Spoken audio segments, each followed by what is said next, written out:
Welcome, everyone.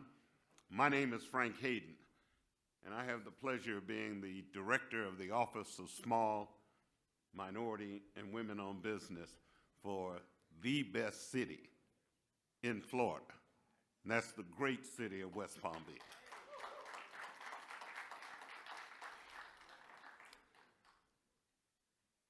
And we're really excited for all of you all to be here because we think this event will provide you with some information that will help you be successful in doing business with the city of West Palm Beach. We have worked very, very hard to help minority and small businesses within the city of West Palm Beach to get a piece of the pie. And as you know, our city is growing by leaps and bounds. And it's our job to ensure that those of us who were here get an opportunity to be a part of that success. So with that, why don't we get started? I'd like to introduce to you all the fine leader of this establishment. And by the way, I want to thank this university for sharing this opportunity with us. I pass here every day. Didn't know y'all had this much back here, so, but I'm happy to be here. I'm going to introduce to you Dr. Swin. She is the 9th president of Palm Beach Atlantic University, where she has made a significant impact since assuming office in May of 2020. A highly respected leader in both academia and the medical field.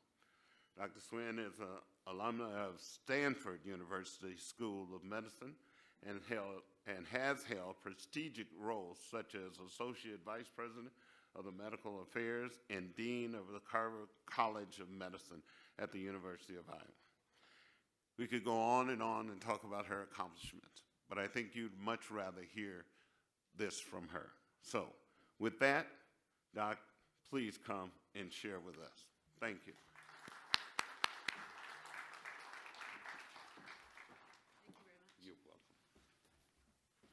Thank you very much. For those of you who have not been on this campus before, we have 20 acres here in downtown West Palm Beach, but we also have another 76 acres about 1.5 miles from here on Parker between Belvedere and Southern that's right in the PBI flight path. So the next time you take off from PBI and you look out your window and you go past 95, that gorgeous green area is our athletic campus. So we have almost 100 acres here in West Palm Beach, close to downtown. So thank you very much for that introduction, and good morning, everyone. It's my pleasure. Thank you very much. I love a responsive audience. This is great. Welcome to PBA, or Palm Beach Atlantic University. And hopefully soon I'll be able to give a special welcome to our Mayor, Keith James, who should be here shortly. But I also want to say welcome to each of you as representatives of this small business association or small business owners or other community leaders and participants. So welcome today. I hope you have a wonderful morning.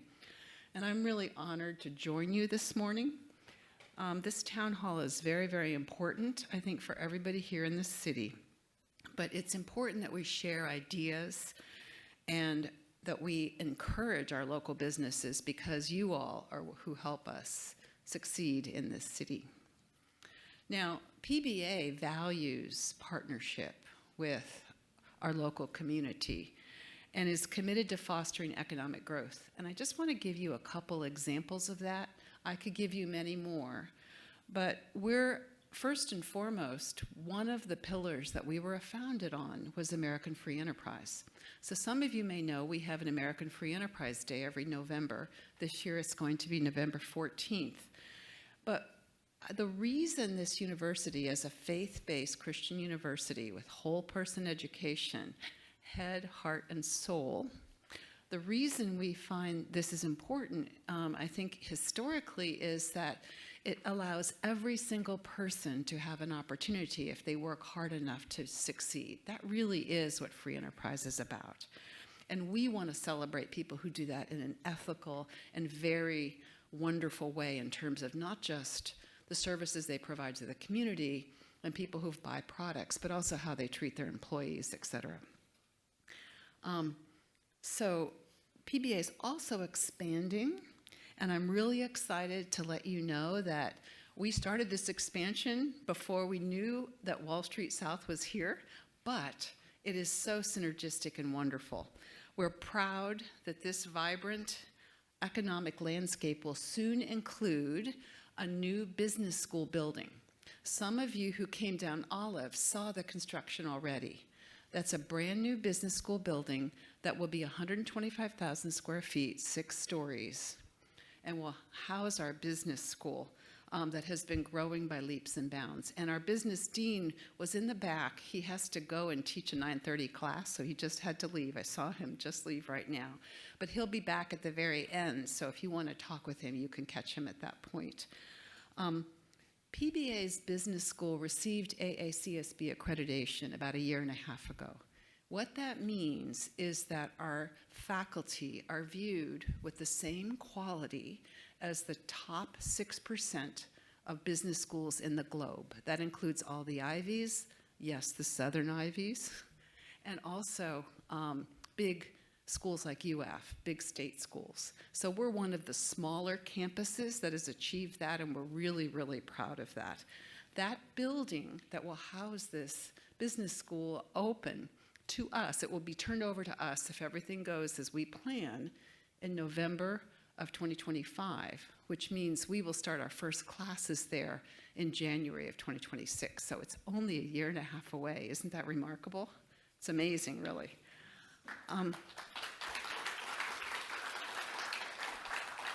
Okay. I also want to let you know that we as a university provide really important economic engine for our community. Right now, not including any of that expansion, we provide $476 million a year of economic impact to our area. And that may even double as we go forward because of the new buildings and the expansions that we have here on campus. And one of those new things that we're doing is the Center for Financial Literacy. We opened that last year, and that offers classes and workshops not only to our students, but to the broader community as well. And so I invite you all, look online under the Rinker School of Business, and you can click and find out when you might have those opportunities if you're interested. And then last but not least, PBA is always looking for business supporters and investors.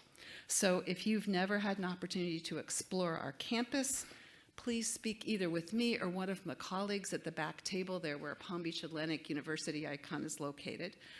And we will help set up a tour for you so that you can see this beautiful campus that you've just now realized is behind all that traffic. All right, so I hope you have a wonderful morning. Today's dialogue is critical in helping you be even more successful in this community, and we want to support that in every way possible. So again, welcome, and thank you for joining us.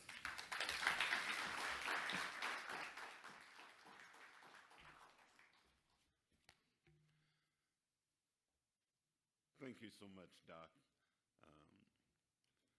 Those are very encouraging words, and I think I'm going to take you up on the tour, so I'll know what's back here, all right? So now I would like to take this opportunity to introduce a very good friend of mine, Miss Harris. Will bring words. Come on up, come on. I don't, the mayor says all the time, I don't have a whole lot of friends, so I have to take care of the ones I do have. We have worked together on a number of projects to help small and minority-owned businesses here. And so she is a dear friend, and she's going to share some remarks with you and introduce some of our partners. Yeah, excellent. Thank you. You. Thank you, Frank. Good morning, everyone. How y'all doing?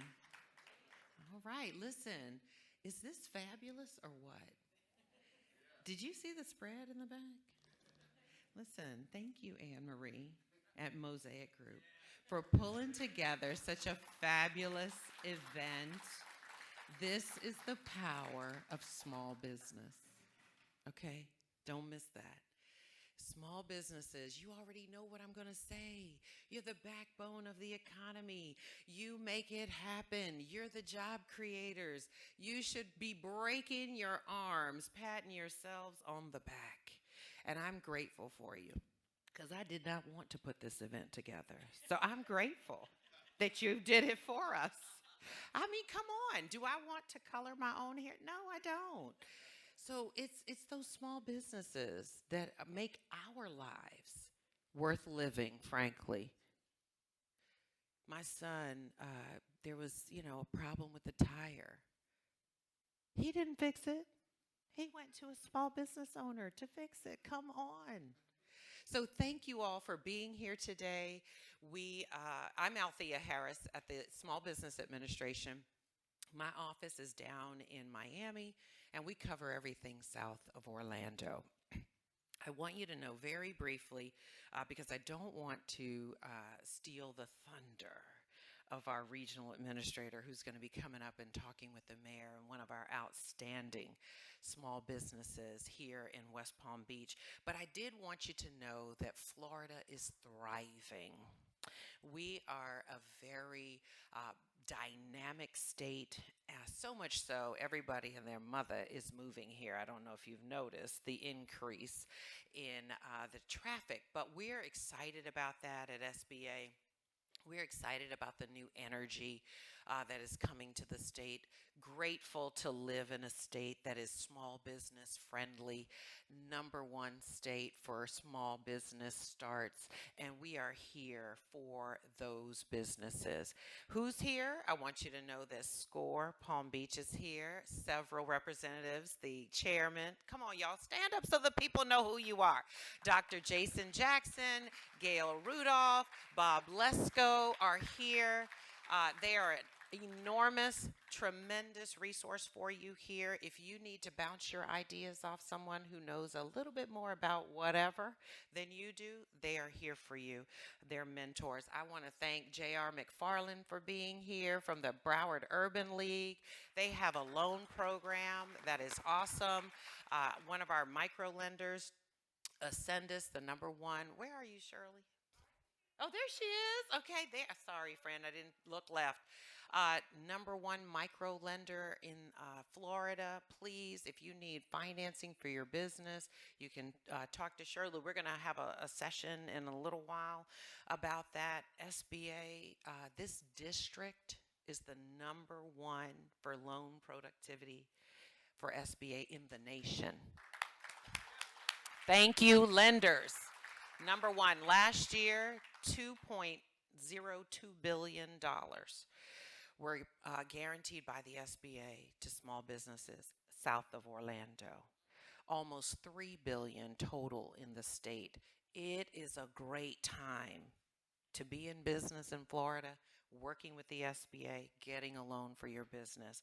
I want you to know also, because we're going to have a contractor panel, SBA is recruiting for the 8A program.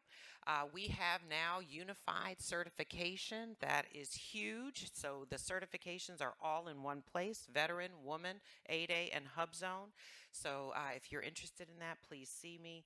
I just wanted to say JJ Raju is here. Come on, stand up. Let the people see you. He's behind this little wall. The Apex Accelerator can help your business. If you're interested in government contracting, whether it's at the state, local, or federal level, please see JJ. The resources at the Small Business Development Center are free, high quality.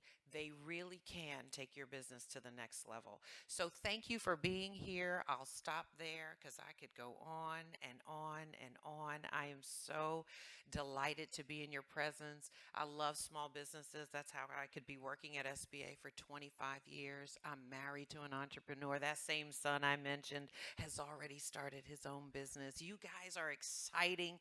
You're making it happen, and we're glad you're here. Thank you so much.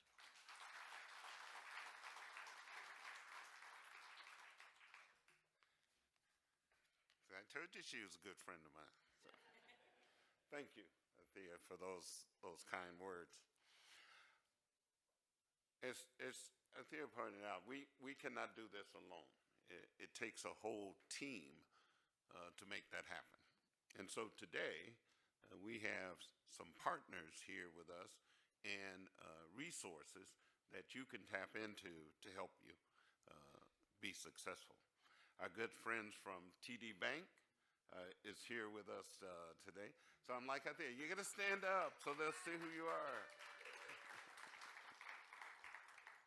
I think I already mentioned the Urban League of Broward is here with us today as well. And she talked to you, they have a loan program, so you need to get over there and get the begging on, see if that'll work. Our good friends from Valley National is here with us. And I take a little special because she's from my hometown of Detroit, so we have to stick together, you know, so. Cindas is here with us. No? Oh, hi. Yeah, we're going to have to move you out into the light or something, you know, so. Small Business Administration, as you know, is a partner with us tonight. And another very good friend of ours with the BBIC, who the city of West Palm Beach has they're in the back. We work very closely with them as well as Valley to help small businesses when they need a little financial help. Because what we discovered is that sometimes you all, who are very bright and intelligent, don't realize that when you get a job, you need money to do the job. And so we've worked out some things with BBIC and with Valley. So you can go knock on their door and tell them the city sent you, and they'll provide you with a little upfront cash to be able to do your work. Now, I've told them that I'm not responsible if somebody, you know, walks away with their money, but that is something up to them. And then last but not least, my good friends who work with me in the Office of Small, Minority, and Women-Owned Business. So, and Sophia, please.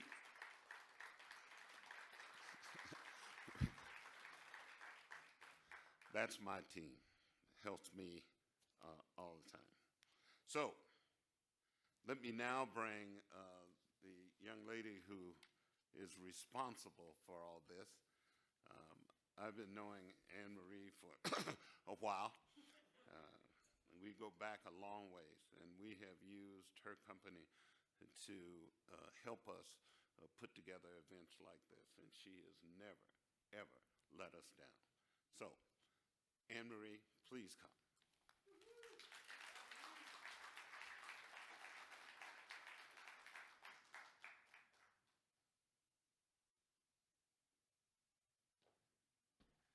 All right, good morning, everyone. Oh, we need a little more energy than that. We're about to have a whole fireside chat. Good morning. That's what I'm talking about. So I actually want to say thank you to the City of West Palm Beach and SBA for giving us the opportunity to bring all of us together this morning. And I want to give a shout out to my team because this doesn't happen without them. So Mary, Alvin, Frank, and those who are not here. And I will take a quick privilege because today is actually our 19th anniversary.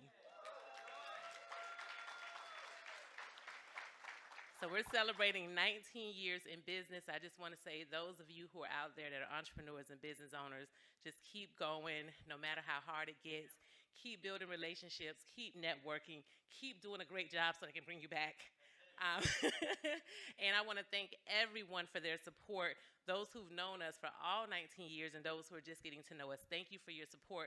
My mentor right here, Bruce Lewis, thank you all. Thank you, Mayor, for always trusting the city's work in our hands. So with that being said, I am so honored to introduce the City of West Palm Beach's mayor, a great, amazing mayor, Mayor Keith A. James, who is currently serving his second term as mayor of West Palm Beach and is the city's first African-American strong mayor. Mayor James has continuously guided the city through a period of significant growth and development. You see it all around you. If you've seen West Palm Beach in the last 5 years, 3 years even, if you were like me and was home for a couple of years and then you came outside and drove downtown. I was like, wait, what happened? You've seen the growth of West Palm Beach. West Palm Beach is thriving, and so kudos to Mayor James and his team at the city for all the work that's happening here in West Palm. He's a graduate of Harvard University and a resident of West Palm Beach for over 35 years and is deeply committed to fostering an inclusive, resident-driven community. So let's welcome Mayor Keith James to the stage.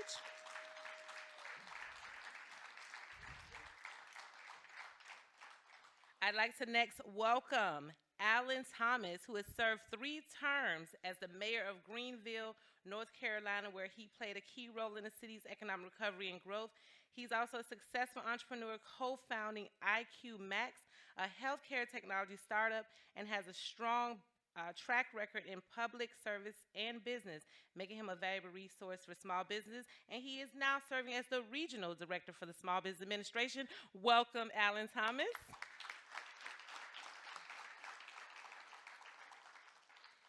And of course, we cannot have a fireside chat without a successful entrepreneur. So Alan's going to do the introduction, but I'd like to, as she comes to the stage, welcome Ms. Terry Ann McKenzie to join the chat.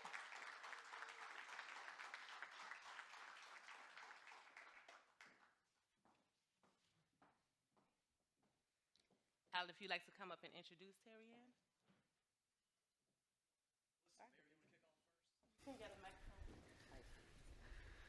Let's see. Are you going to introduce her first, and then we'll? I'll be glad to do that. Absolutely. You can introduce her, and then we'll kick off the discussion. Well, good morning. Good morning. It is a pleasure to be here with you, and I think Althea and I drove the whole state of Florida yesterday, and we experienced the best thunderstorm you've ever seen on the coast between Jacksonville, Florida, and here. And let me tell you, we had a great time to catch up. And as was mentioned, it is a true honor to be here. I spend more time in Florida than anywhere across our region. I have everything from Kentucky through the Carolinas, Tennessee, to the Mississippi River to Florida.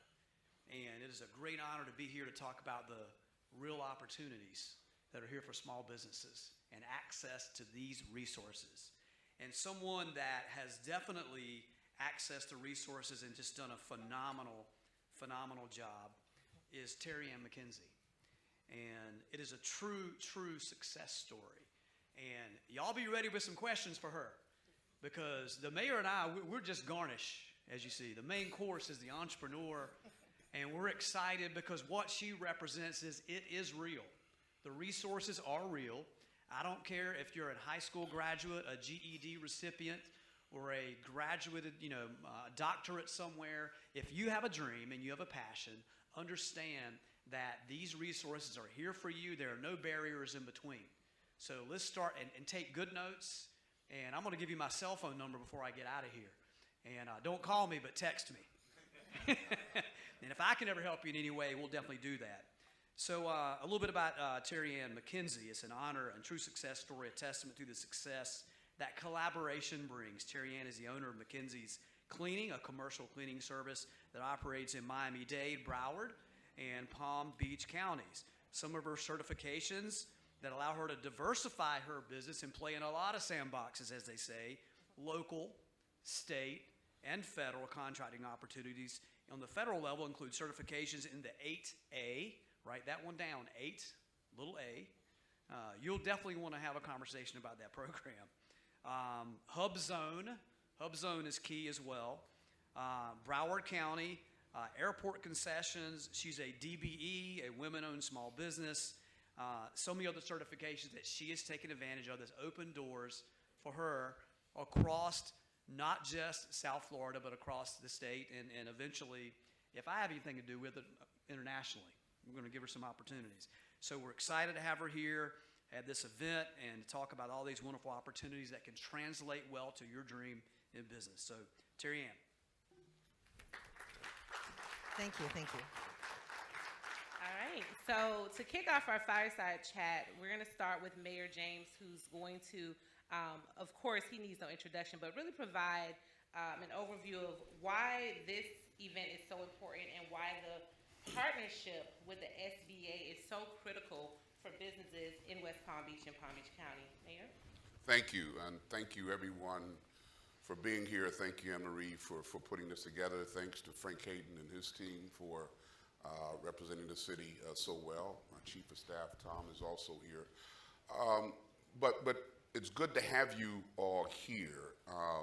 By the way, Alan, I've been called a lot of things, but a piece of garnish, I'm going to add that to the list.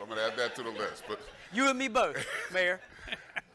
so anyone who's heard me speak knows what my vision is for the city, and it's to make West Palm Beach a community of opportunity for all, whereby any person living in the city, man, woman, boy, girl, no matter their ethnicity, race, can find something in the city to hitch their wagon of dreams to.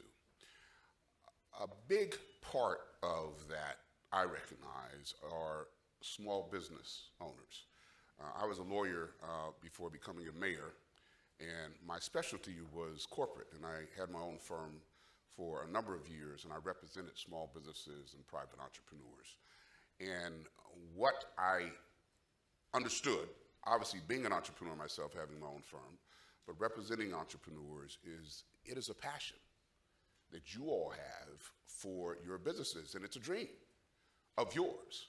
And so I considered myself somebody who helped people realize dreams. As a mayor, I'm continuing in that space, if you will. Today represents an opportunity for entrepreneurs, small business owners, to learn about assets available at the local level as well as the state level.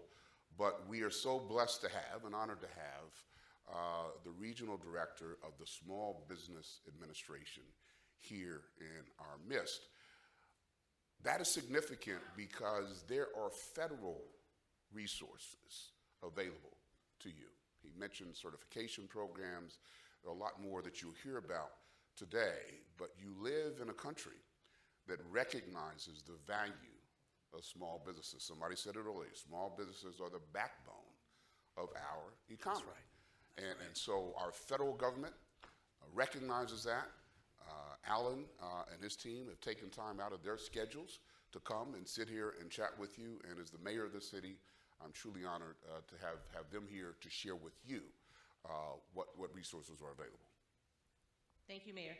Alan, if you can take us into not just your role at the SBA, but the importance of this collaboration, as well as what the SBA has to offer businesses, which we know is a lot. Well, first of all, I just want to thank the mayor for the opportunity to share a stage here and with the community. I was a 3-term mayor in North Carolina, and I wish I'd had the awareness to broaden my scope back in the day. Back in 2011, we were just coming out of the housing crisis, which affected every community. Definitely the underserved communities definitely were hit very hard during the housing crisis, and we had to do bridge budgeting and all kinds of elements. But the fact that he is thinking so long-term and visionary is something I wish I'd had a partner like this in what we're discussing here today. What we're here to talk about is access to capital. We're here to talk about not having to do it alone. Understand that you have partners that will help lead you along the way.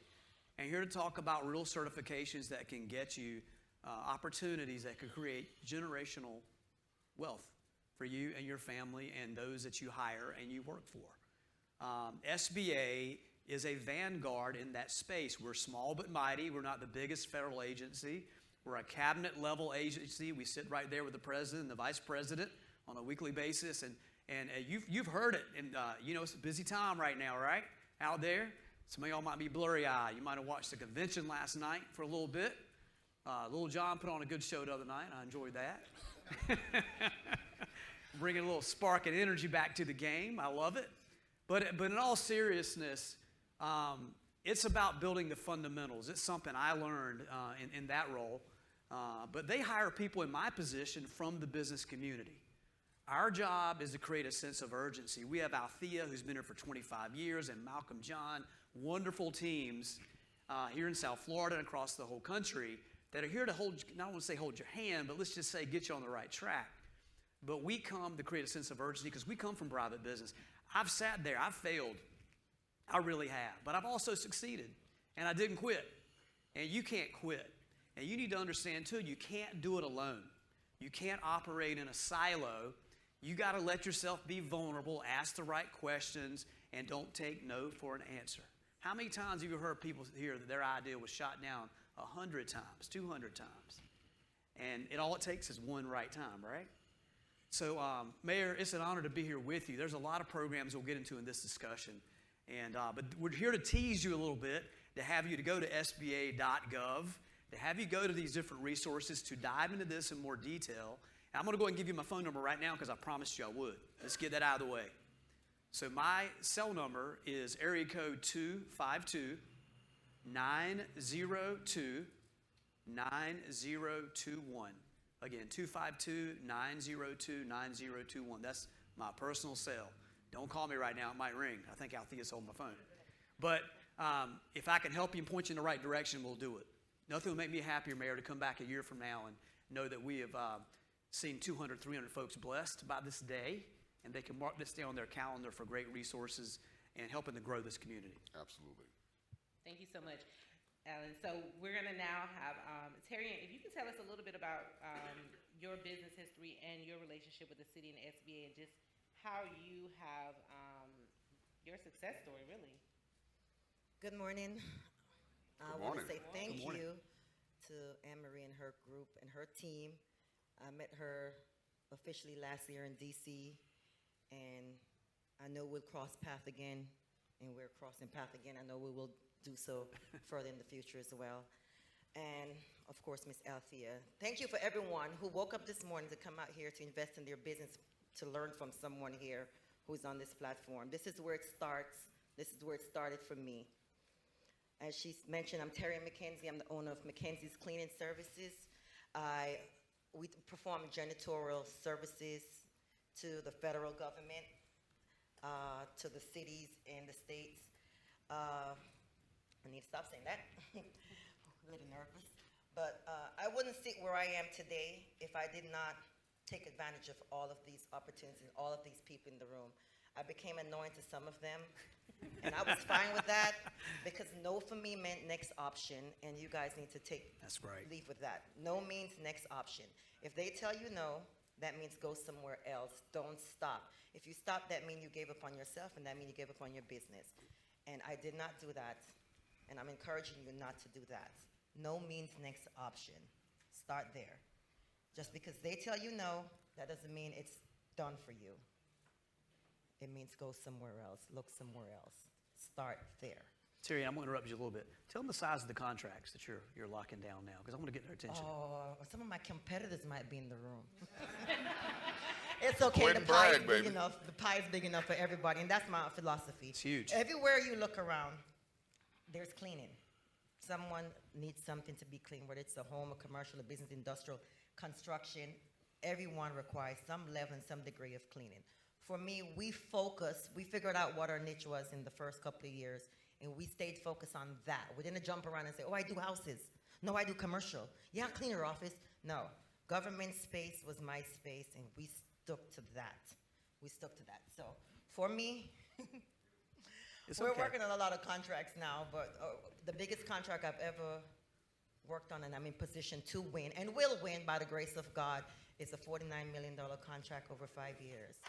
So that's serious money. And Yes. through the SBA, Yep. as they mentioned, I utilize all certifications. I got certified locally in the cities I operated, in the counties I operated, in all the spaces in the arena I wanted to operate. I took advantage of all those minority certification. If it ended with an E, I had it. CBE, SBE, 8A, Hub Zone, Woman-Owned Business, DBE, whatever it was, I just positioned the company to benefit from those opportunities that were provided through these resources, through these agencies. You have to do that. That's a huge stepping stone for small businesses. And you could also use it to partner with other larger firms. I started as a subcontractor for larger firms in my industry because of these programs. Awesome. Well, I hope you all took notes of that. No means next option. That's right. Make sure you take advantage of all the E's. I feel like I have all the E's myself. Yes. And, just continue to network and come to these types of programs. So we're going to move into the discussion around access to capital, because we do understand that that is some of the most limiting areas for business growth, especially as you get some of these contracts. Not having capital to work with while you're, performing the work can be challenging. So let's get into that discussion, and we're going to start with the mayor diving into, what are some of the challenges you've seen in your city as relates to access to capital with entrepreneurs, and what are some metrics that the city of West Palm Beach can highlight? We all remember March of 2020 when the world changed. COVID hit. And I'm proud to say that the city of West Palm Beach was the first governmental agency that got money onto the streets and to the hands of small businesses. Y'all can clap for that. And that was significant because we didn't have a line item in our budget that said COVID relief. So we had to look under the proverbial couch pillows, mattresses, and find these dollars. But it was important to do that because small businesses, small businesses in particular, were in dire need. And as a mayor of the city, I couldn't let that go unaddressed. So we were able to get money directly into the hands of small businesses. But we learned some things. We learned that for the programs that were coming down the pike, the feds got involved as well as the state. Many minority-owned and small businesses did not have the capability. They didn't have the paperwork. They didn't have the act together to justify and make their case for the need for these monies. Hence, we, the city, also came out with a loan program just to get some money into the hands of those businesses, but also understanding that it was important. There had to be another phase to addressing these needs. It wasn't just getting money into the hands, which was necessary, but it was also beginning to arm them with the tools, with the education, with the understanding of what it means to properly document and operate your business so that you could go after loans, et cetera. So that is something else that we've been intentional about as we moved on. So we put the money on the streets, but we also combined that with actually $500,000 in actual discretionary funding. Because this was out of our general fund budget. This was in the next fiscal year because we had recognized the need of so many of these businesses that weren't getting the monies that we had put on the street because they didn't have the paperwork. So we announced a grant program of $500,000. We had requests in excess of $9 million. People were lined up to get that money. Unfortunately, we weren't able to give everyone money, but we were able to award 43 grants in fiscal year 2023. Again, this is money that was out of the general fund of the city. 25 of those grants went for inventory and equipment, 7 went for marketing, 7 went for new businesses, 4 went for property improvement.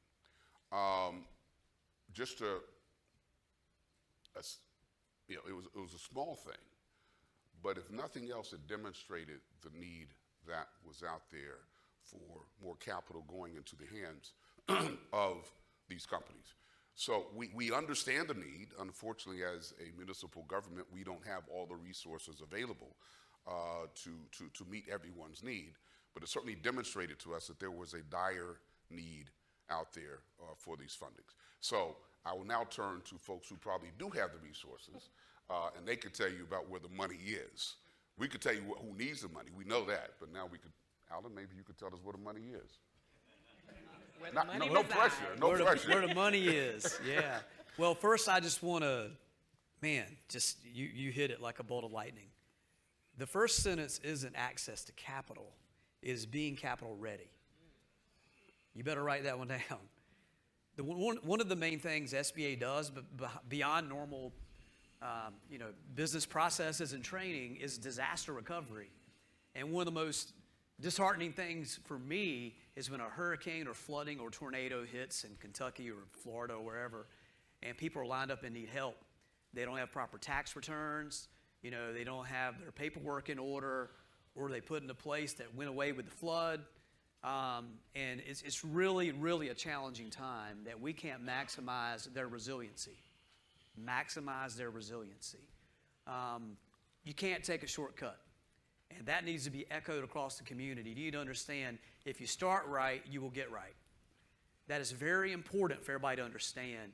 So get capital ready. And when I launched my company, I started, like I said, I've succeeded, I've failed, we've had opportunities. We started a company back in '99 in my extra bedroom, Mr. Mayor. I had a short commute, and there was 4 of us. We had an ID on a napkin. And so my story is an SBA and an SBDC success story. And we went in, and they helped us put a good cash flow business plan together, showed it.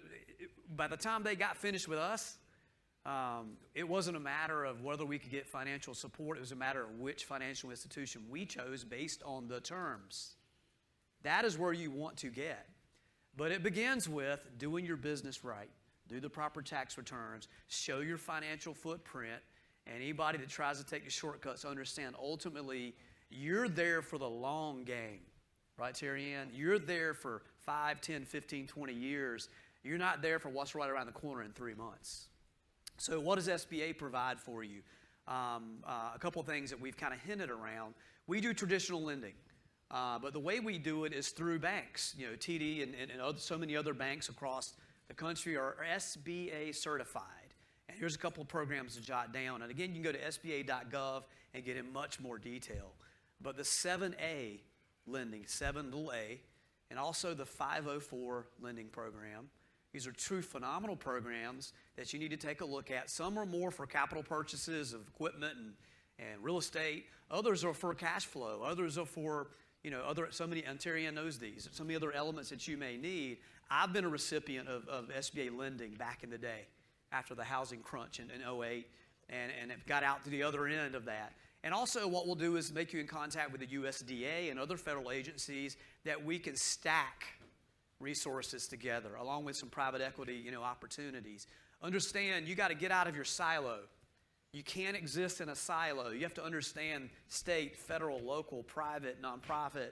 There's a spectrum of opportunities, and people are willing to talk to you. They're proud of what they do, and they'll be glad to talk to you about it. So SBA lends everything from the CDFIs and the smaller and more nonprofit-focused elements that we work with, $500. You don't necessarily need $2 million. You only need $10,000. There's a lot of companies that are billion-dollar companies right now that started small with a few $1,000s as their seed money. And, you can get up to over $5 million from the SBA. We have some grant funding around technology. The STTR, SBR, we can talk about some of those, which is also on the website. But mainly, we work with banks, and we don't lend directly at SBA, but we can put you in front of what we call lender match and match you up with, we financially back the banks. So otherwise, they would never lend to small businesses. So they depend on us. We take the risk. We cover 90% of whatever loans they ultimately write with you. And we have specific terms, and I've done that myself in the past. But understand, that's kind of how it works. If there's a disaster, we lend directly because we want you to get help immediately. But there's so many other programs and certifications around federal contracting I know we'll get into. But let's just say SBA, there's some ways we can help you directly, put you in right contact with the right either local financial institutions or national financial institutions. We did $8 billion in lending just in my region last year. $8 billion to small businesses. That's a lot of folks. Billion with a B. With a B. With a B. Exactly. And so that tells you on the scale, and a lot of it was 150,000, 500,000, folks kind of in that range. Yeah. Yeah, exactly. So I've been there. It's helped be a success for us, but there's a lot to dive in there. But you got to begin with the end in mind, be funding ready, take advantage of what the city will offer and the feds in the state will help you. We're good folks. We love to be, we're proud of what we do and get you in the right place. So when you need those resources, you can decide and make your choice between the right plan that works for you. And that's a good point. So, Terry Ann, can you kind of dive a little bit into, because I know for some entrepreneurs and business owners, there's a fear of getting loans. Everybody wants to look for the grants, and there's a fear of looking into loans as a way to finance your business. Can you address, how you may have overcome that and how you've, taken advantage of these types of programs? Yes. As Mr. Allen stated, you have to be financially ready. Your books must be in order. If you're in business, you should seek advice from an accountant, or you should have one. It's just a part of doing business. You want to make sure that your credit is credit worthy. No bank is going to loan you money if you're not in order. Your books need to be in order. Your credit needs to be ready. You need to have collateral or equipment or something you could loan against, and you have to have a relationship with someone in the financial institution. You must absolutely have a relationship. If you can't be in business and your banker don't know who you are or what you do, you have to know your bank. You walk in the bank, they should say, "Good morning, Miss McKenzie." They know who you are. They know what you do. They're putting you before people who can help you. What if it's their lenders, or if you're not ready for their level of lending, someone else. That's right. And you have all these resources and all these people in the room right now this is where I started. I went to SCORE in Broward County because that's where we started first. And SCORE helped us and put us in the right direction. You have to be ready to borrow. As Mr. Allen stated, the SBA, they just back the loan. They're not giving it to you. It's not your BSO that's going to say, "Hey, yeah, we have money, we're going to give it to you." No. Your ducks have to be in line. You have to have credit. You have to have collateral. You have to show that your business is reputable and making money, not just saying it, but proving it. And then these people will offer you funds. But get to know who your banker is first. If you're banking at Chase, TD Bank, Bank of America, wherever, it's not it's not Valley Monday or National Mattress. Bank. Yeah, Value National Bank. I'm sorry, Value National Bank with my sister here. Please stand up, Value National Bank. You have to know who it is that's willing to offer you funds. And look at their criteria, do your homework, and prepare. Some banks will take the risk with you. They really will, and say, "Okay, you know what? We believe in your vision. We might not be able to give you $100,000, but we'll start with 25. And you have hard money lenders out there as well, and people in the field. I've loaned people money, but I'm not even lending you money if you don't have collateral. If you don't have something where I could say, I need my money back. Give me your car that you own. That's your incentive to get it done. Yeah. But please, get your ducks in order. Get everything in order. Get your balance sheet in order. Get your profit and loss in order. These are things that the bank need. They want to see it. And also, I want to add this one little point, and I'll find a partner if you need. Yes. Or a mentor. There's plenty of people that would love to show you they're proud of what they've done. Come and get a little sweat equity. I mean, because we talk about having 2 years of return, cash returns, bank, all these other elements. You may not be there yet, but your start might be find you a good mentor, find you a good partner that has those pieces in place. Hey, help them show them where the opportunity is. Find a way to kick in the door. Don't take no for an answer. Each one teach one. I'm a firm believer in that. You're bringing up someone else behind you. That's great. The pie is big. The pie is big enough for everybody in this room and those It who are is. coming behind you. Like I speak to other people. I don't only see them as competitors, but if I could help a small business like myself and pour into them what was poured into me, that's the way to go about doing business. That's when you're really conducting business, understanding that you're not the only one doing the business. You can pass along what you can't take on, or you can have someone mentor you, you can have someone pour into you, you can have someone help build you, and you build them. Partnerships. I work on the many larger firms before I became a prime myself. I was a subcontractor, and you might want to do that in your field. Yep. And I'll just add, because I want to this is a great point to give a shout out to our resource partners that are in the room. When you talk about getting capital ready, SCORE, the Urban League, BBIC, and many others, these organizations provide technical assistance to help you get capital ready, so you don't have to do it on your own. You don't have to know everything. That's why they're here to assist you with that. So I just want to take a moment to, give a shout out to those resource partners. Don't forget about getting a good lawyer too now. Yes. Oh my God, that is so important. I can piggyback on that as well. That is true. As you grow your business, you're going to need an accountant, and you're going to need a lawyer. You're going to need to know the people, the program, and the process. I think I learned that from someone in this room. You have to know the people, you have to know your programs, and you have to know the process. And you need your team. You absolutely cannot do it by yourself. Yes, as the owner, you're going to put a lot of hours in, nightly. Sometimes I'm doing 24-hour shifts, but I also get to enjoy the fruits of my labor when we're in Paris. So at the end of the day, you absolutely must have a team behind you. You can't do it all by yourself. You need an accountant, and you definitely need a legal advisor, legal team behind your business, especially as you grow and you start taking on multi-million-dollar contracts. It's not the same as a $25,000 contract. The jargon's not the same. The verbiage is not the same. You need to know how to play the rules, and you need someone who understands that contract and could explain it to you and put it in layman's term. What did they say again? Because I don't understand. You absolutely must have a team, accountant, lawyers, very important, and your banker, your banker. And I'm going to speak to you because I like to bank with me, my people. And I'm banking now with a big bank. I'm banking with a big bank, and they know who I am. My big bank don't want to lose me, but sometimes you have to bank with more than one bank. And I'm going to tell you that because my big bank has told me no before. And I'm like, what? You have all my money, and you see where I'm going. So don't be scared to bank with more than one bank because, again, no means next option. Chase is okay. I'm going with Valley. Right? Exactly. I say the rule of three, if you can bank with at least 3 banks minimum, even if it's a savings in one bank, a business savings. It's true. But you build those relationships. I've been knowing Thayas forever and a day. Exactly. So super important. And I want to add HR consultant. If you don't have an HR manager, HR consultant, because as you get these contracts, I'm looking for one too, just and so you're you know. growing your team, you need someone to help you with that. Scaling a business is a whole nother level than starting one. Believe me. Yes, HR is very, very, very, very important. Those handbook, those rules, you do need someone in HR. You need the right people in human resources across the board in any business.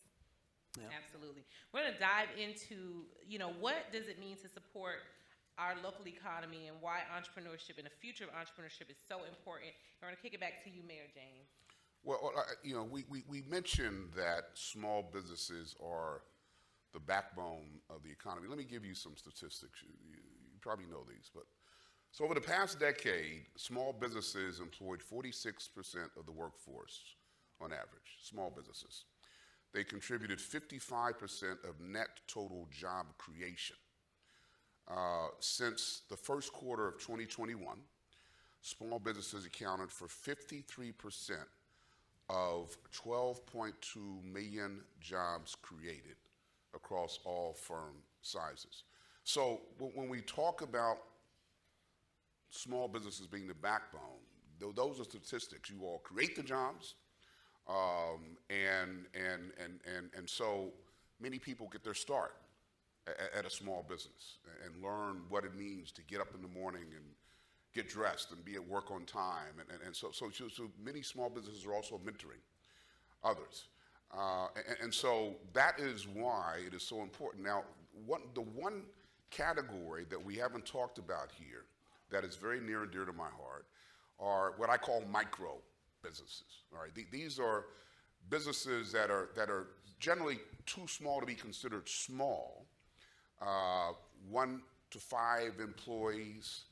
What we found, another lesson we learned during COVID, is that particularly in underserved communities, everybody had a hustle, okay? Whether it's Meemaw cooking fish on Fridays and selling them, Uncle Bob gonna wash some cars, but people were trying to make ends meet. And so what we learned is there was a need to convert those side hustles into legitimate businesses. Now, these businesses were too small to go to a Valley Bank and couldn't get their attention. But they needed to learn, the entrepreneurs there needed to learn how to make that conversion. So I started something called the Mayor's Jumpstart Academy, which was geared specifically for entrepreneurs from communities of color. Those folks who were doing the side hustle, and the program was designed two things. One is to have a branch that would give them fiscal lessons, financial literacy, how to get your credit score up, et cetera, to get them credit ready. And at the same time, on a parallel path, over a 10-week program to give them some of what I call business basics, one-on-one. How to do a business plan, how to get a financial plan together, marketing plan, et cetera, so that they could now understand what it takes to be an entrepreneur. And thank you. I got, that's one of my Jumpstart Academy grads. I got another one in there too. If y'all went through my Jumpstart program, hold up your hand. Where's T-Rich? He's in here. I know you in there. There's at least two of them. out of here. Yeah. So, but the point is, you need to create what I call as the mayor of a city. To me, it's very important to create what I call an entrepreneurial ecosystem. All right. When you put your kids in school, you don't put them in the 5th grade right away. You start them out in pre-K and kindergarten, and the same thing when entrepreneurs. Sometimes you just got to start them out where they are, where they're just trying to convert that side hustle. But what we did was we also dangled the carrot because we wanted these. Many of them were single moms, they were students, et cetera.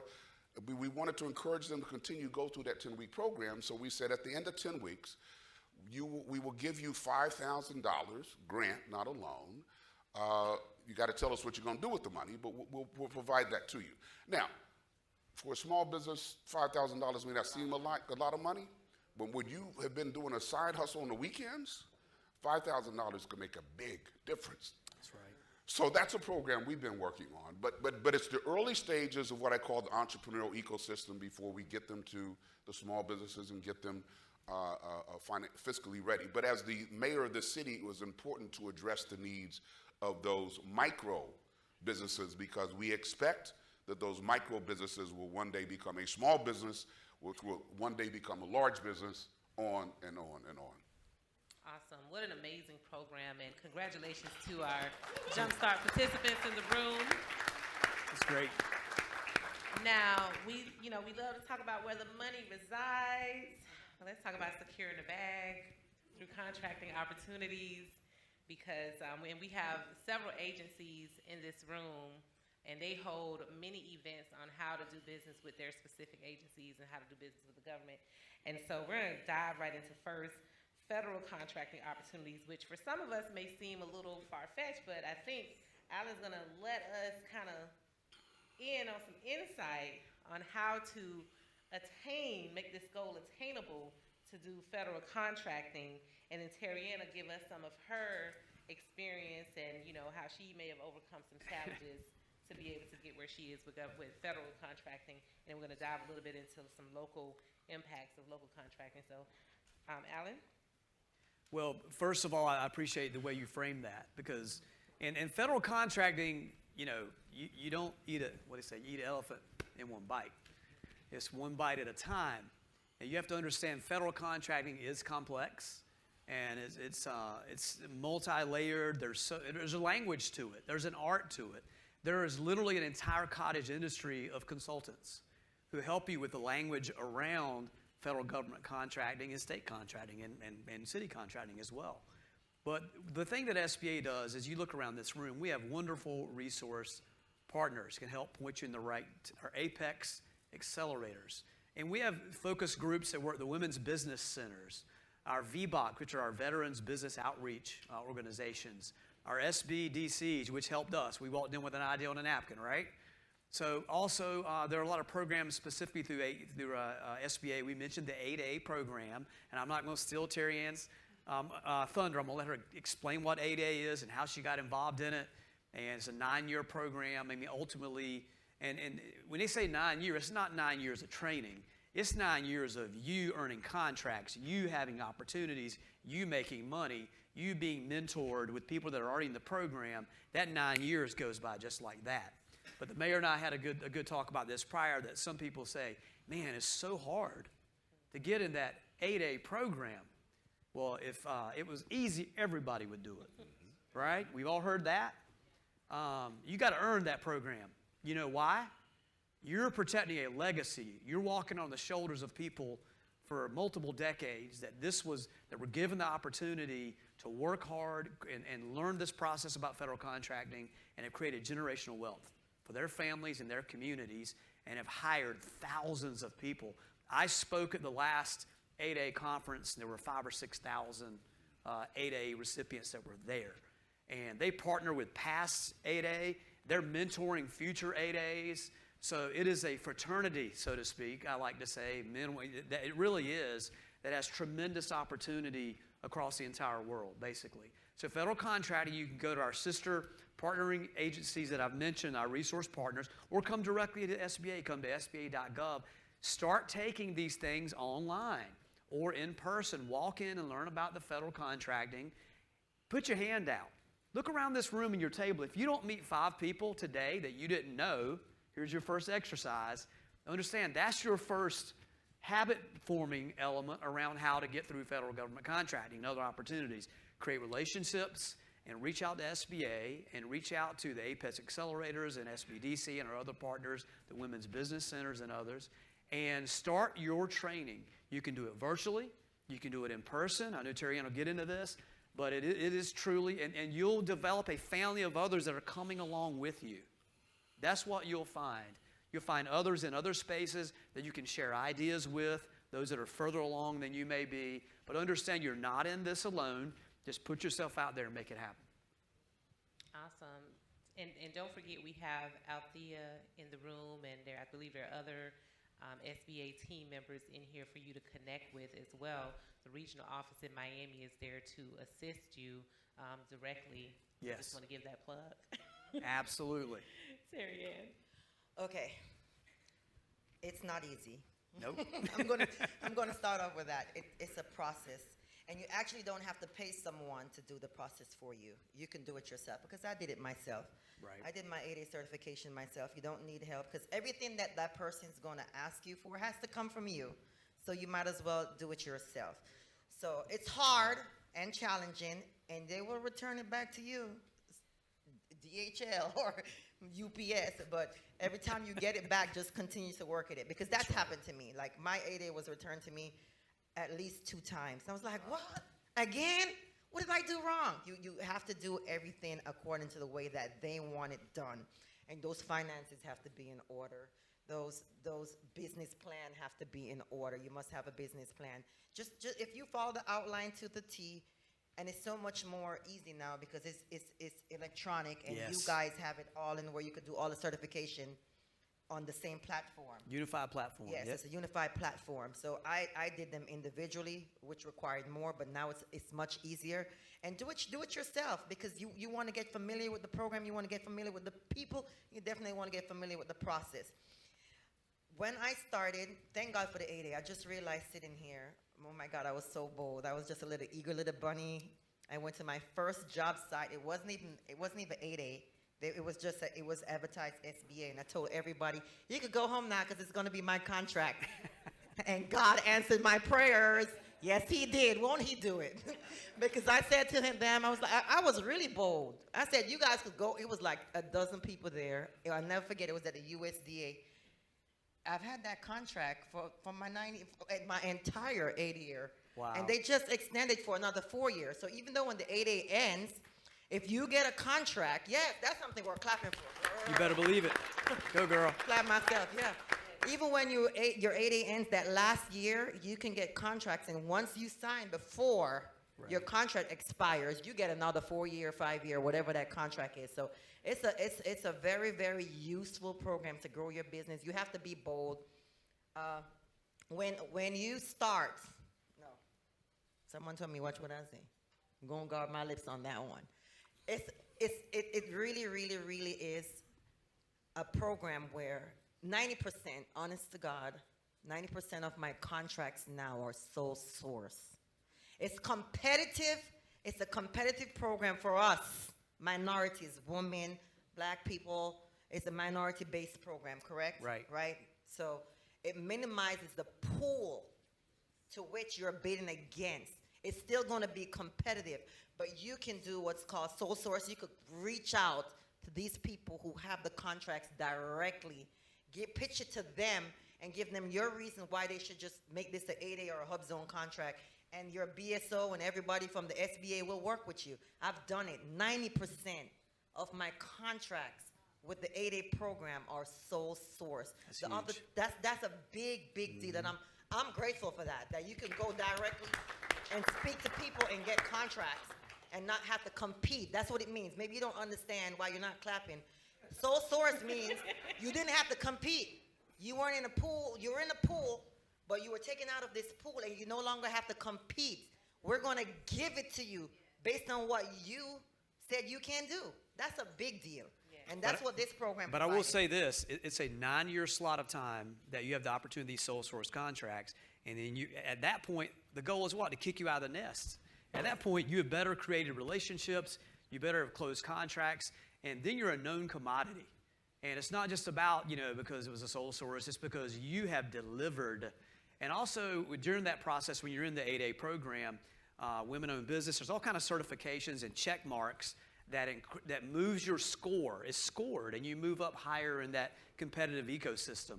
But the goal is after 9 years, they want you to kick you out of the nest, and you just go make it happen just based on your track record. And companies will seek you out. If you successfully, I've known people for 30 years, they've been doing this, and they did a great job. And the great thing about it is, it's, they look at the track record. It's I don't want to say colorblind or male, female, whatever, but they look at a successful track record, and they know to be able to get this done, they know you get it, you make it happen. That's the great thing about the program. It just creates wonderful opportunities to prove you can do it, and then the rest is up to you. I want to say this, and this is very, very, very important. Don't go and do your 8A before getting to know the process and the people, because you Very will, important. Yeah, that's Thank very, you. very important. Thank you, You thank will you. waste 3 years that you could have been contracting. Don't waste that time. Don't waste that time. You want to That's go money. already prepared, maximizing those 9 years. You don't want to go not knowing where to start and going to the SBA and say, well, what do I do now that I have my 8A? Because I've known people who come to me and said, I've had my 8A for 3 years and I don't have a contract. And I said, how? How? So you want to go in ready and prepared to run with the 9 years, not go and then start doing the back work. Many who end up in the 8A program seek out others that are already in it first. Yes. And they learn it inside and out. And even if they take it for gratis or low pay, get in the process, learn how it works. So when they hand you the baton, you don't drop the baton. You're off and running. Year 1 is revenue generating. Year 2 is revenue generating. And those 9 years go by fast. Real fast, and it's good to partner. So Partner up. Terry Ann, how did you find your partners, and how did you find other SBA 8A participants? Was there a directory? Did you become a part of this network? Well, on sam.gov, big resource too. You could go on sam.gov and you could see it's so easy, honestly, guys. Like everything that you need to know is there. You can find out. You could target the business you want to go after. It tells you who's doing the contract currently, who did it before in the past, and you could call those people directly and ask. I'm sure you guys have a directory. You guys have a directory? Apex Accelerator. Apex could help, and SCORE could help. I don't want to leave anyone out. And you guys are Apex Accelerator, phenomenal. No, Yeah. chime in. We love it. Apex, yeah. So, yeah, you could go through Apex and SCOREs. You could ask around. You have the directory. You have the SBA. You have SAM that tells you these contracts are available. These are the people doing it. And there's an association. There's an 8A association as well. You can look up and get up with those folks, and they get together annually and regionally and all kinds of stuff. So she's right. Networking, do what you do. I mean, make engagement and resources and make it happen. Awesome. Well, we could stay here and talk about this forever, but We have could. so many other great panelists to bring forward. So we're going to do one last final closing thought. What last golden nugget would you like to leave with our audience today? We'll start with Mayor James. I read somewhere some very famous entrepreneur, and I can't remember the name, But he said 2 words were the key to success as an entrepreneur. Persistent perseverance. Persistent perseverance. And I think that's true for all the entrepreneurs or small business owners here. You all said it a different way. No means next option. Persistent perseverance just simply means keep getting up when you get knocked down. If you get knocked down 100 times, you have to get up 101. That's right. So if there's anything that I would encourage all the entrepreneurs in here, persistent perseverance. Yes. Terry Ann? Oh, for me, this is easy. Program, process, people. Program, process, people. Programs, you have a diverse amount of programs out there for you as a small business to be a part of. You need to know the people. You need to know the process. You need to know their programs. You need to put all that together and make it happen for your business. And absolutely don't quit. There is a lot of failure in business. You really, really have to dust yourself off and try again. You're not going to always win, but you absolutely must stick to it. There's power in sticking to itness. Stick to itness. Stick to it. You have to stick to it. And Alan? Well, great points being made here. I know you guys have taken some great notes here today, and we're just teasing you a little bit. This is just a start, because we want to start you on your journey. We want you to go to SBA.gov and go to West Palm Beach, and on the local site and on the state site, start asking questions. And you can't be overwhelmed when we talk about contracting and all the other things. I think in today's society, especially with this phone in our pocket and instant gratification, it's like we're drowning in information, but we're starving for knowledge, right? Boom. You know what that means? So get out of the silo and reach out and talk to real people. It's okay to do your research, but at some point, you got to getting about, and reach out to folks, ask questions. All the great things that have happened to me in life is because I was willing to get out of my comfort zone and talk to somebody. So that will be my one piece of simple advice. We're here for you. Althea is here. You got a great team. The numbers around West Palm Beach and around South Florida are phenomenal. And Althea mentioned this earlier.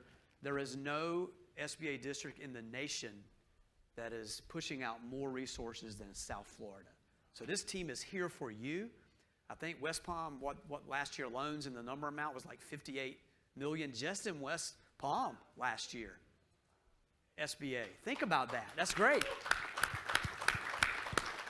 You got Apex Accelerator over here. You've got SBDC. You've got all these wonderful people. Don't leave here without meeting 5 new people. That'll be my thing. Thank you.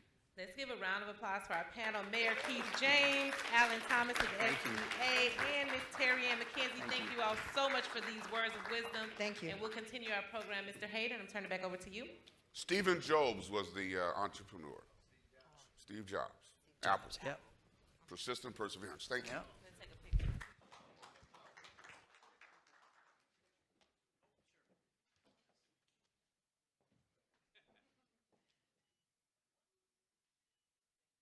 We have, come on up, y'all.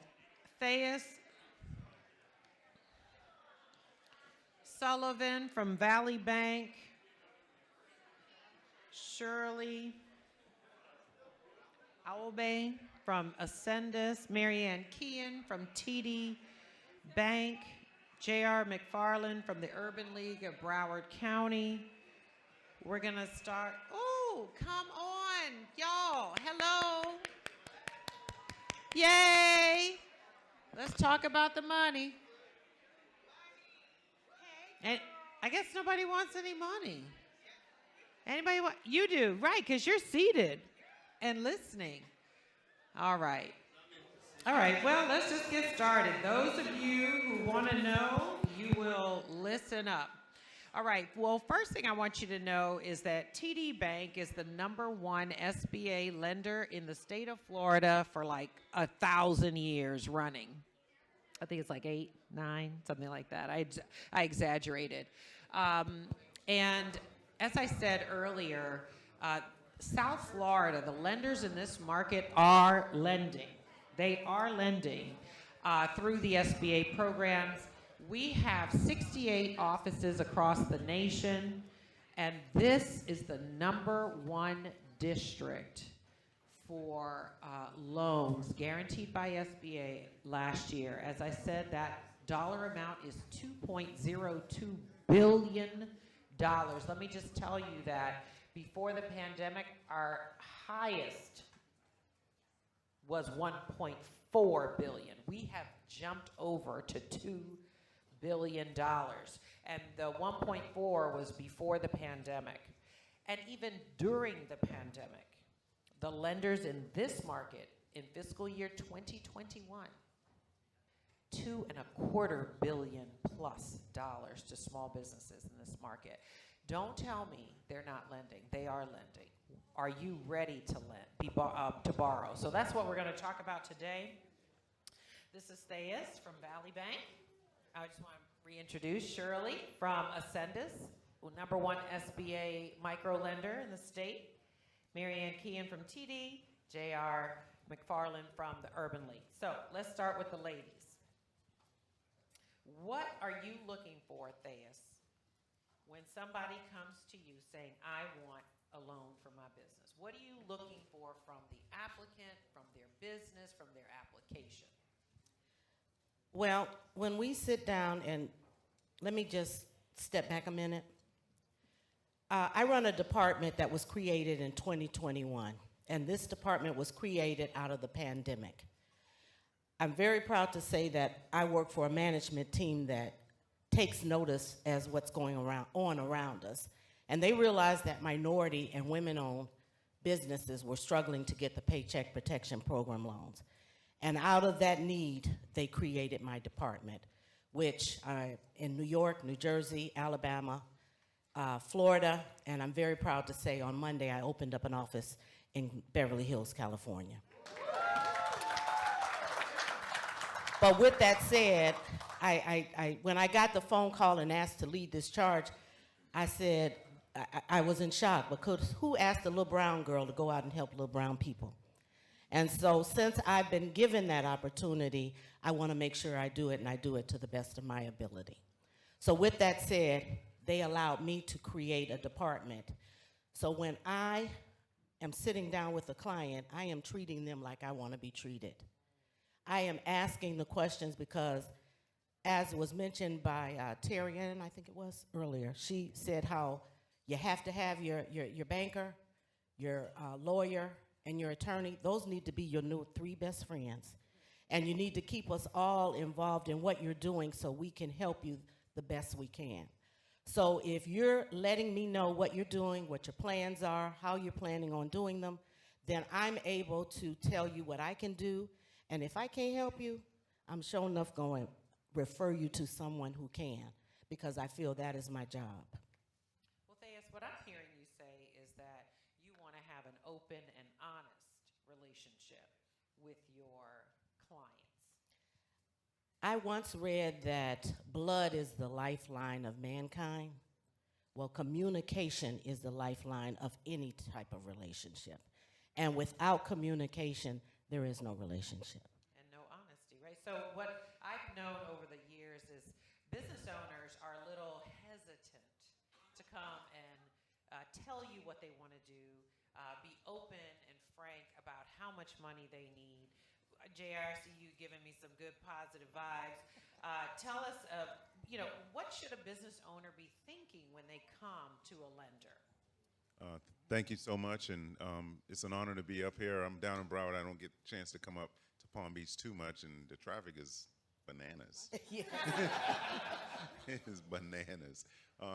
Anyhow, so individuals who are coming to us, or individuals that we're interacting with regards to a loan, it's important for you to know,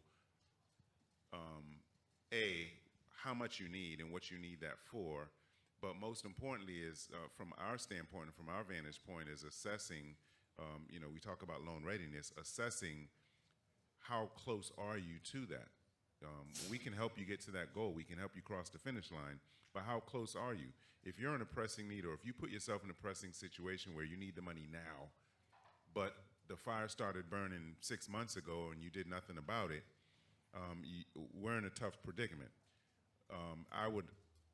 We're going to end with this question, but I'm going to lead with it now and say it behooves all of you as business owners to stay on top of everything that's going on with your business, everything, every aspect of it, and forecast, always forecasting and trying to figure out what might be coming around the bend.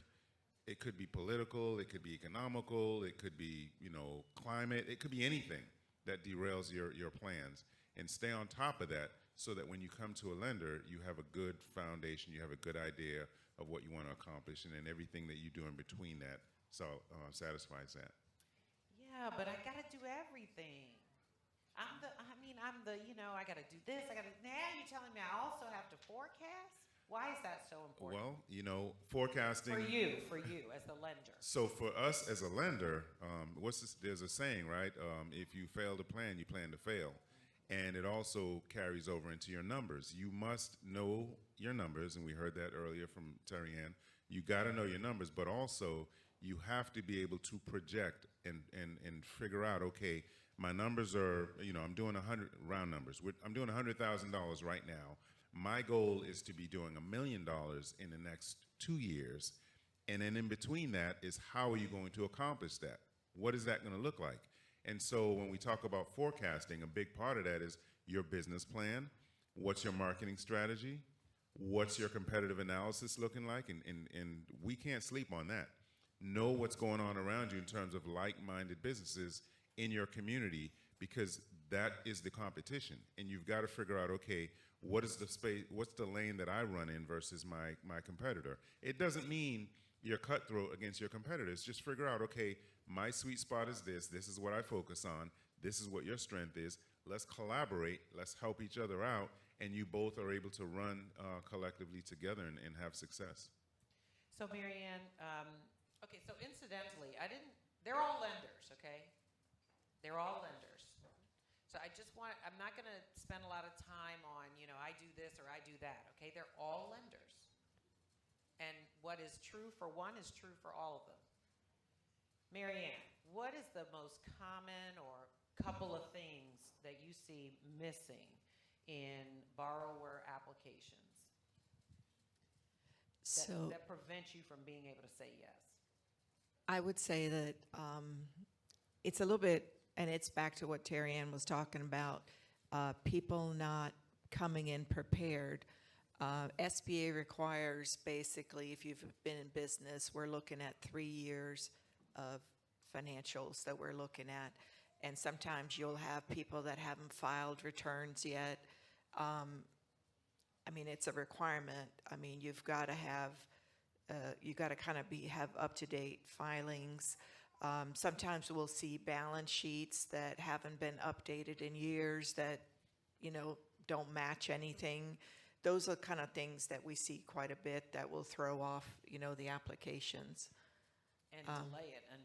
And definitely delay it until Yeah. it's done.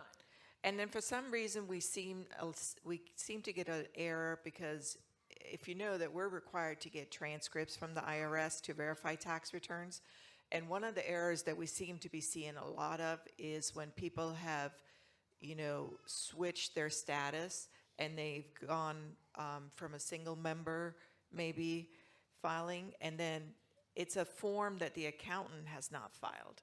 And for some reason, a lot of the CPAs seem to miss filing this form, and it basically puts you into this black hole with the IRS. And it could take about 6 months to get out of that hole, which then holds up your applications. So it's good to stay on top of everything. Yeah, that's what we're hearing. Yeah. But, I understand, small business owners, you're often busy, if you are a carpenter, you're busy swinging the hammer. And this back room, the infrastructural part of the business a lot of times gets ignored because you don't like that part, right? You like doing hair, you like doing your manufacturing. Shirley, tell us what it's like for you as a micro lender, right? So just tell us the most folks can get from Ascendus and how active you are in the marketplace, and are you seeing people coming to you at your end of the market. Yes, and in my view, when the applicant come to us, the more important, do your homework. Like she said, look your tax return, because when you stay in our table, you're gonna look for your financial documentation.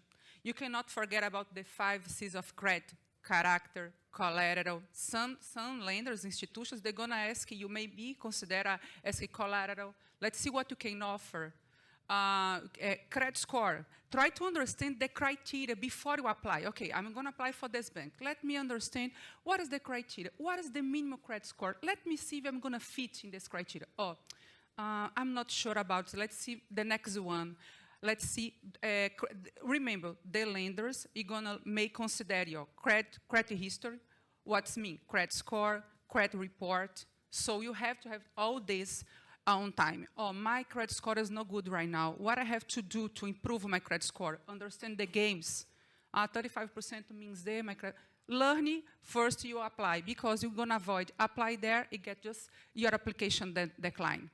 And as Sandos, we are here to help you get there. If you feel I'm not ready to apply right now, you can call us, we're gonna guide you until you get there, okay? Organize the financial documentation. Another challenge, they apply, you're going to ask corporate documentation. Who is the owner? No, I was the owner, but before I had, okay, where is the operation agreement? Where is your contracts?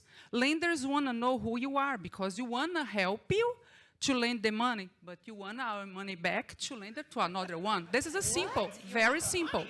Exactly. So do your homework, organize financial documentation, your credit history, business plan. I'm going to ask, how much do you need? I'm not sure. I want to trust on you, but you need to help me trust on your business. You need to believe in yourself, and you make someone else believe in yourself. How I can do this? Organize my documentation. Be ready to apply. And if you're not sure, like the other lady talked here a few minutes ago about I can have a good accountant, CPA, lawyers help you. Because like you said, you're too busy, but you can surround the people going to help you to get ready to apply. As Sandos, you can provide free technical assistance, so don't feel scared. Sit on the table, ask a question. I'm going to try to understand your business, and I'm going to say, maybe you need to fix this, this, and this. We have programs for people, at least in operation, 6 months, so we can look if you cannot provide tax return because it's less than 1 year. You can look for bank statements, so make sure your bank statement makes sense. You have all the revenues come there as an inflow, and you make your take-home pay. Sometimes I receive applicants, it's so disorganized. If you do your homework, organize, okay, I receive, as an example, 10,000 a month as a revenue. Let's take my home pay here every week to organize. What is the business expense? What is the personal expense? We're here to help you, so feel free to ask a question. Don't be afraid to ask questions. Awesome. So what Shirley's saying is, when SBA microlenders have a technical assistance component to it. So if you want to ask the questions that you feel are a little embarrassing for yourself, don't talk to Theus about those issues first. Talk to George Gadsden. I'd like you to stand up so everybody knows you now. George Gadsden is at the Small Business Development Center at Florida Atlantic University. He's a former banker. He loves helping people. I heard him say it just this morning. He loves helping people. He can help you sort out your issues. He can answer your questions, no judgment, no shame. It is critical that you get sorted before you go to see Theus, before you go see TD, Marianne's group. Why? Because you want to put that best foot forward that Shirley's talking about, that Terry Ann talked about. Get yourself fixed up and pretty, and then go to the dance, okay? And then be honest with the bankers. This is what I'm looking to achieve, and people like George Gadsden can help you get your script ready for when you go and talk to the lender, okay? So you can practice with them, so you don't have to be nervous. You don't have to shoot yourself in the foot, right? Because you didn't do this or you weren't ready for that question. Okay. Are you, any of you, this is for anyone who wants to answer, In your professional capacity, what opportunity trends are you seeing for business right now? Well, and I want to kind of add, Bruce Lewis, who's in the back of the room, Where are along you, with Bruce? Wave your hand so we can. There he is. along Mr. with Bow the, Tie. the Black Chamber of Palm Beach County, has created a program called E2C. And these are for people that are in business but need that little help with managing everything. Well, they have, I think it's a 12-week course that helps you to learn how to do that. And last time I heard, it was no fee. Well, there you go. So what I'm discovering is there is a lot of opportunity out there, but everything that's out there isn't for everyone. And so what you have to do, which I think I heard on the previous panel, was you have to do your research. And you have to know what it is you need. And if I could give you all a piece of advice, since we're family now, please don't go to the bank and say, how much do you lend, when they ask you, how much do you want? Don't do that. Because if you could read my face or in my mind, I'm like, oh, they don't even know. Well, then that takes a little away from me, because I'm like, you don't know your business if you don't know how much it is you need. So with us, and I'm going to say this because I'm a little different, I actually do SBA loans, or I should say my company does SBA loans. But what I do is a bit different, where they're talking tax returns. For my product, you need no tax returns. I need 3 months bank statements. I lend from $5,000 to $100,000, and I lend unsecured. Now, I know right about now, you all are real excited. Oh, yeah. I'm excited. And I'm about to meet a whole lot of new friends. But I'm going to just be 100 with you. I'm looking for relationships. If you are not serious about getting down to business with your business, growing your business, and having that little special hand holding, please don't call me. Don't come see me, because I'm not just about a loan. I'm about a relationship. So put a ring on it. So no quickies with things. no late night calls for things is what I'm hearing. Well, listen, I've been asked to help us get back on time and on track. So if we could just start with you, JR. One great piece of advice that folks can take away. So as a CDFI, we do the lending, but we also do the technical assistance, business coaching, and so forth. The one advice that I would give every single entrepreneur in the room is be willing and receptive to constructive feedback that you would receive as we work towards getting you loan ready. That's a huge component of this whole process. Many of you in the room may want to apply for a loan and you're not quite sure where and you know where that stands. We have a tool. If you stop by my table, there's a QR code. You can scan it and quickly determine what that number might look like. There's no credit pull. We're not going to solicit you or anything, but it's just a tool that we're providing. But definitely you want to be on top of that, and you want to essentially be open and receptive to the consultations and the coaching that you receive, whether it's SBDC or through the Entrepreneurship Center or whomever, whether other TA providers are in the room that can help you, because our goal is to get you the funding so that you can scale your business, grow your business, so that we can hand you over to the TDs and the Valleys and the big boy banks so you can go off and do great things like Terry Ann. So that's the one thing I would say. Oh, I like that. What I heard was, don't take it personally. When we tell you you're not ready, don't take that personally. Just take it and then get ready, okay? But what I would also say is we're going to help you. Right. We're not just going to say, oh, you're not ready and walk away. We're going to tell you what specifically is getting in the way, and then we'll offer you the services to help you get on track. That's good. Awesome. Yeah, I want to say that all of us up here, I mean, we're not really competitors because we all complement each other in a certain way, and we pass business to each other because we're all probably handling different stages of where a business might be. We do a lot of times have people come to us that we send to SCORE, we send to SPDC. They're awesome opportunities, for people to maybe improve their business plan a little bit and then come back to us. So we see that a lot. But the one thing I wanted to tell you all to make sure that you check out is Lender Match. Lender Match is on the SBA's website. I'm personally in there every day viewing the leads that are sent. This is basically where the banks can compete for your business. So you can put any request in there that you need, any dollar amount, and then they will send you a list of the lenders that are interested in you, and then you pick which lenders you want to get your information, and then that way you're in control. But it's an awesome portal that SBA has. So. Thank you. That's Lender Match on SBA.gov. I love what you said because we receive a lot leads from TD because sometimes you go to TD, unfortunately you cannot fit in their criteria, but they're gonna help you. What they're gonna do, they're gonna refer your business to another lender can help you in this moment. You are unbankable, put it this way. And as a CDFI, it will be a pleasure to listen your needs, to help you, to guide you until you get there.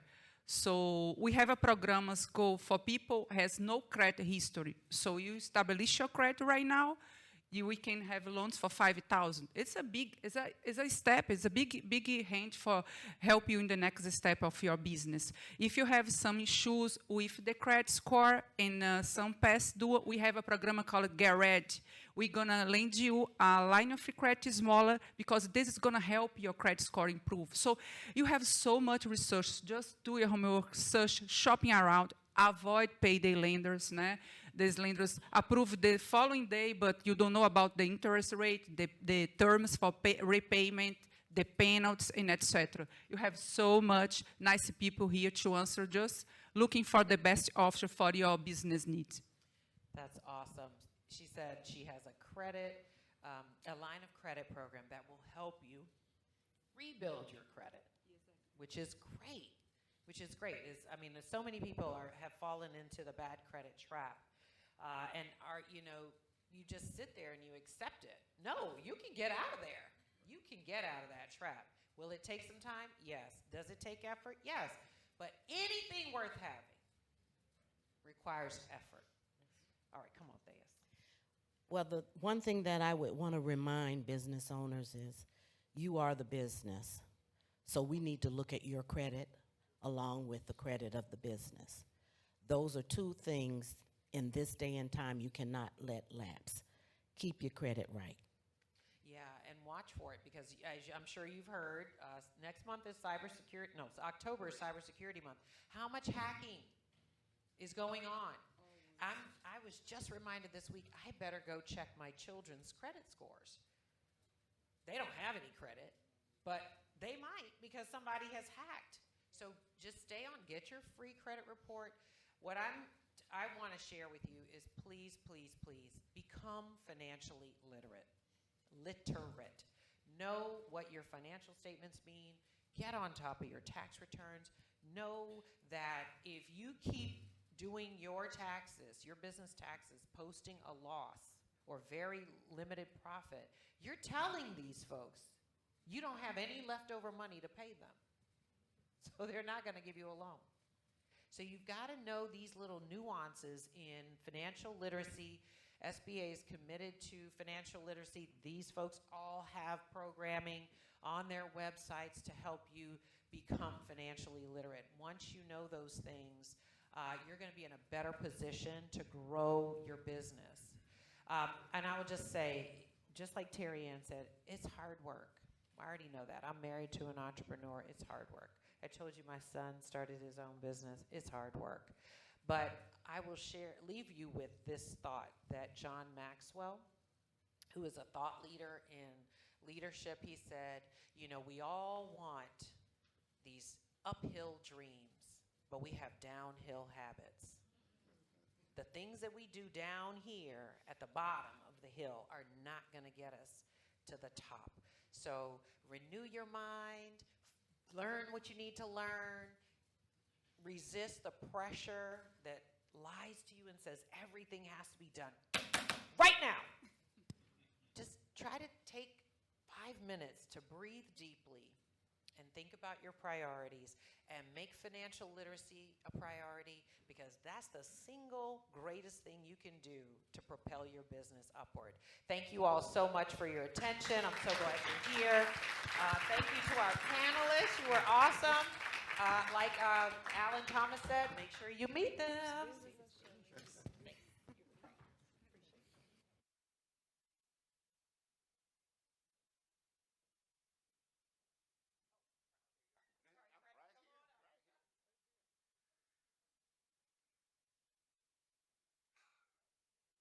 Thank you, panelists, for that vital information that you provided. I just say that I wonder where you all were when I needed you back in time, but we all have to learn, I guess. So we're getting to a part now where we're going to talk. We're going to have panels up here of SBE individuals who can share some experiences with you, and hopefully that would help you. So come on, those of you. You know who you are. Yeah. Right? Yes, yes. And Bruce Lewis, would you come up here, please? See, normally you can't get Bruce to shut up. Now he doesn't want to shut up.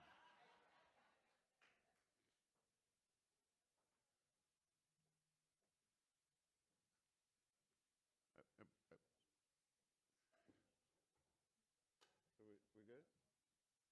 See, well, else they should have had this down here. So anyway, I think you're going to be excited to hear from these individuals today. I've had the pleasure of interacting with each and every one of these individuals, and so I know them. But I want you to get to know them. I didn't introduce them because my first question to them is for you to introduce yourselves, and I'd like the name of your company and how long have you been doing business?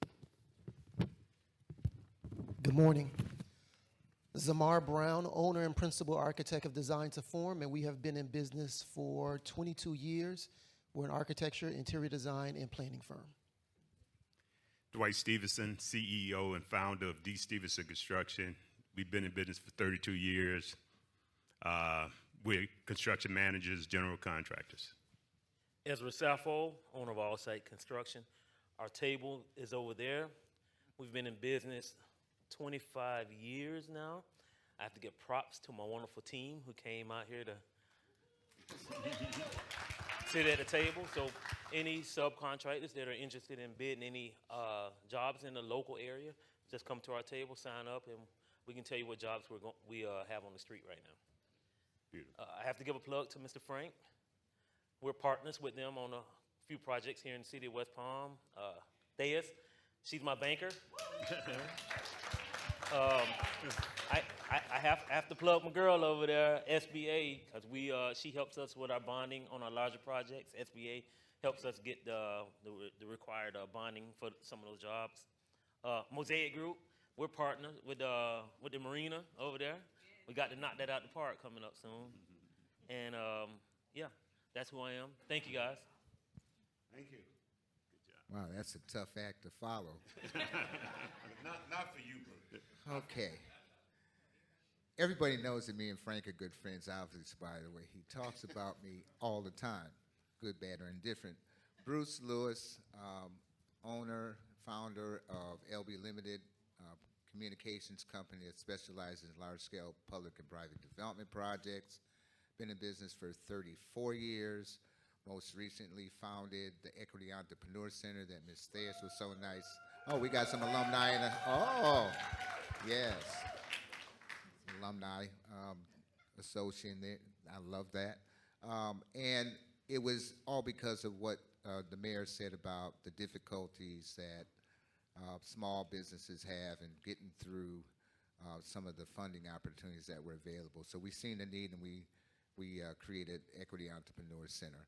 Also, I'm on the advisory, CRA advisory board for Valley Bank. that really is involved in the community.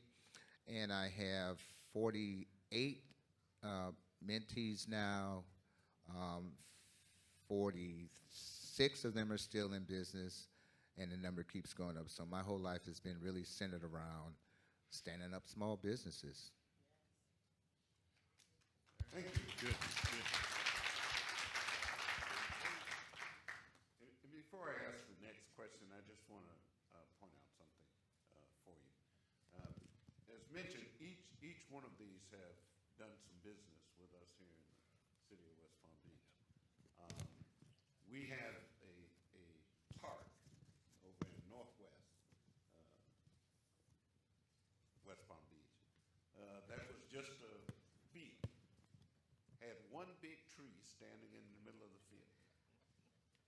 This young man turned that park or field into a park with the toys that, most playgrounds have, slides, swings, and all of that.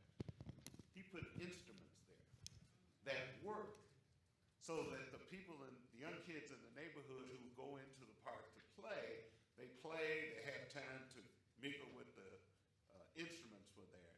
And so that was very creative. We really appreciate that. And then the last thing I will say in terms of that, all the stuff is still there.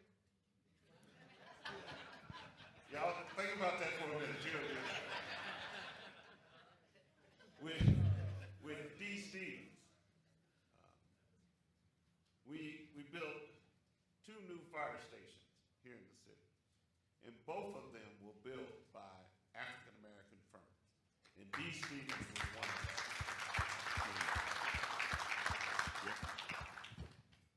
As it and I go back years and years and years. I got older, he seems to get younger.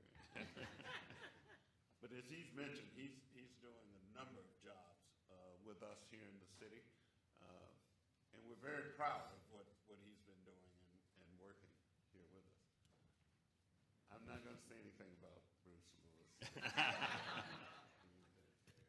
But as Bruce talked about his firm and his business and the number of years that he's been doing that, he didn't talk about the number of small minority firms that he helped to get to where they are. He has worked with a number of them. He's been very successful in doing that. When other companies come into town, Bruce is the one they look for because he knows how to make things work in this city. So Bruce, thank you for all that you do. So my next question is, what interaction have you had with the Small Business Administration? Any of you? Don't, everybody jump, go. I guess I'll take the initiation on this one since I'm the first one closest to you. So I've had 2 interactions in my years of being in business with the SBA. Number one is during the COVID, we applied for a PPP loan. We were successfully awarded a loan, and then I'll kind of come back to that shortly. So recently, earlier this year, actually, let me back up. A couple of years ago, we started looking for a new office location that we wanted to purchase. We wanted to get a brick and mortar location. So we kept looking. The initial kind, we had one particular building we were going after. That deal fell through.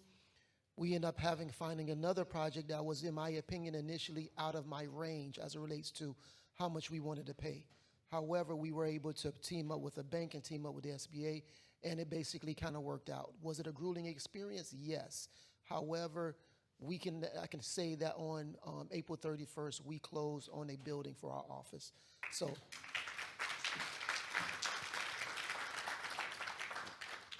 Thank you. So what I will say is that particular process, working with the SBA, it was definitely a beneficial, but again, as what they have, I will echo what you all heard earlier.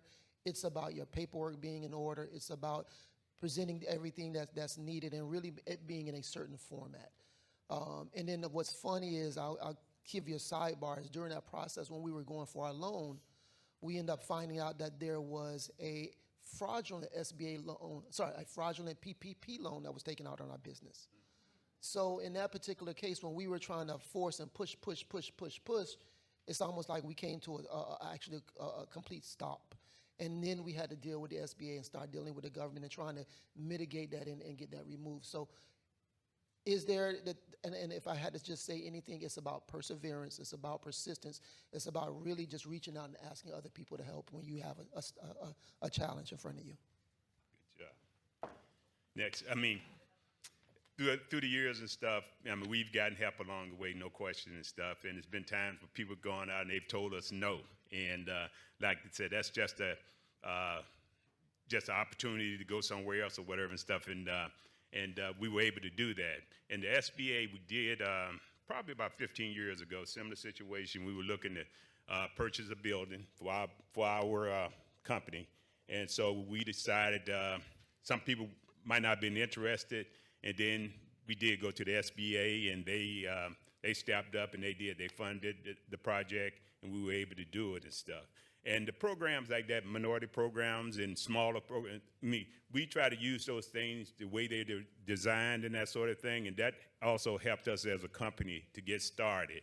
We were trying to be any and everything we could as a minority contractor to make sure that we gave ourselves the best chance to get work, so it's been something that, again, the SBA is there for us, and we appreciate it.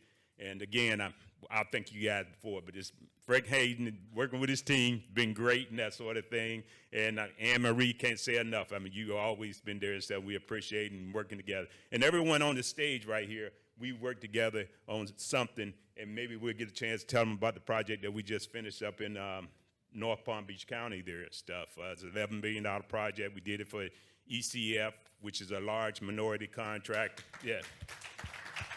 I mean, probably the largest engineering firm in the country and stuff, and great owners with a great team and stuff. So I'll pass it on to you, Ezra. So as you guys can see, SBA is and has been a backdrop for a majority of all our companies. When I built my building 12 years ago, they were a part of making the deal happen. And today, whenever I have a larger project that needs bonding, the SBA is that backdrop when my normal surety says no. I just asked that out the year you give me some cheaper rates. But SBA really is that conduit, knowing that it could happen. And when others say no, the SBA helps out to get the deal through. So for me, not much involvement with the SBA except that I was 8A certified, just graduated 2014, assisted 6 of my mentees through that process. They're still in the program. Took out a disaster emergency relief loan, which I'm still paying. Can I get some debt service assistance from y'all on that?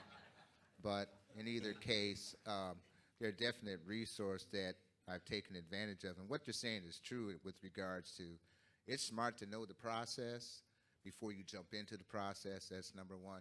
And then the other thing is find somebody who has gone through it, who knows the ropes. It's almost like studying for an exam. You don't study for the exam, you're going to fail. So that you do your due diligence and apply yourself to the process. Thank you. That was too short for you, Frank? You want me to go on? Yes, thank you, Bruce. Can always depend on you. My next question is, what obstacles have you had to overcome to do business with governmental agencies? I'll start out with that. There are certain challenges for a construction management company, and one of them is bonding. Getting started and stuff. Bonding, just so to tell you a little bit more about that, that's where you go out and you get one of these large insurance companies pretty much, and they back you and stuff, saying that, letting the owner know that if if the project does not get completed by the contractor, that they'll step in there and they will complete the project. And so that's one of the most sensitive things and most important things to us as a contractor is that we take care of our bonding and have bonding. So when we got started and stuff, yes, we started with smaller projects, and we did the $100,000 project. We did the 200, and that's a lot of money. But in the construction industry, that's not a really big project and stuff. But now we've been able to grow our company, and we've been able to, and those things happen because the relationships with our bank, with the bankers, as well as having the proper paperwork and accounting and so forth, and so that they can look at ours, analyze it, and say yes, we can back this company and whatnot. So we've been able to grow the company. Right now, we're currently we just bonded a $24 million library that's in the city of Boynton Beach that we're finishing up out there and stuff. We did a $14 million project that was right over here in the city of Lake Worth. But we've been able to bond projects, and like I said, that's very, very important. So Okay. very important. So some of the challenges, I would say. Don't mention my name. I was just about to give you a plug. You and Sandra over there. Some of the local municipalities have gone over and beyond and done so many things like this to mitigate some of those challenges. They've done practically hired this guy to do training. They've got bankers like Theus to give financial means, invited bonding agents to some other events. So I wouldn't call them challenges doing work with governments like Frank, more like opportunities to learn, to grow. I would just say that as we grow from a small company, it's that scaling up part that we have to master. They do a very good job of providing opportunities and entry points of entry for small companies. We just have to learn that paperwork. You have to know how to invoice. You have to know how to do your pay apps. You have to be able to have good relationships with suppliers and vendors. I just say that those challenges aren't challenges, they're just opportunities. Great. Frank, can you repeat the question? No, it's okay. So, I think I heard you say challenges or barriers or what have you. Well, that's preposterous. What challenges, what barriers? The only barriers and challenges are you folks out there making a decision to get involved in the government contracting space, okay? Because consistent persistency is going to get you through all those gates. Frank knows, and the rest of these folks know, that the prerequisite is becoming certified. And I'll say this to all of you out there, those in my E2C cohorts know that I say this all the time. How can you expect anybody to invest in you if you don't invest in yourself? So become certified. Anne Marie knows that very well. And some of my other mentees know that as well. But that's a precursor to doing work with government.